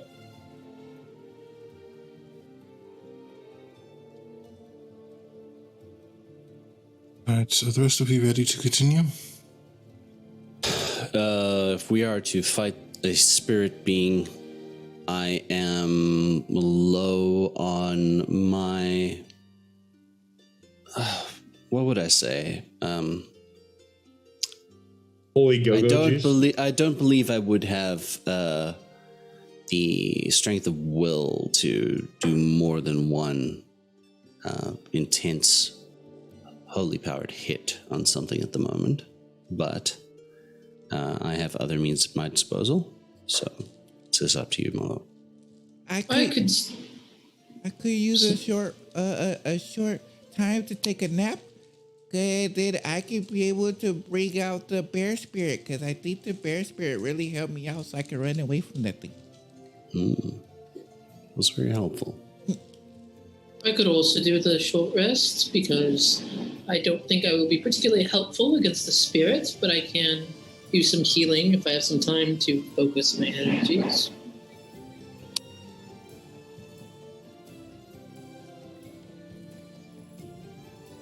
Very well. Take as much time as you all need. I have a few things to finish myself. All right. And shall we sit up here and just perhaps take this opportunity to have some lunch or something? I don't know. That should be fine. Simmons begins unpacking prepackaged lunches. Great. Having met a new companion and tenuously agreed to help them fight an evil spirit troll that should be on your way up the mountain? What's a troll? Well, I think they used that word. Yeah, they specifically. did. But Brad wouldn't know what a troll is. But yeah, keep going. Sorry. That should be on your way up the mountain. I think sitting down to lunch and doing your short rest is a good place for us to end tonight's episode of Reclamation. All right, well, I hope you enjoyed this episode. This was our first combat scene in our series, so that was a lot of fun. So that was a great time. Abrea had to bob and weave like numerous times, but duck and dodge. So once again, if you like what you see here, definitely make sure to join our Discord. You should be able to see in the description section below.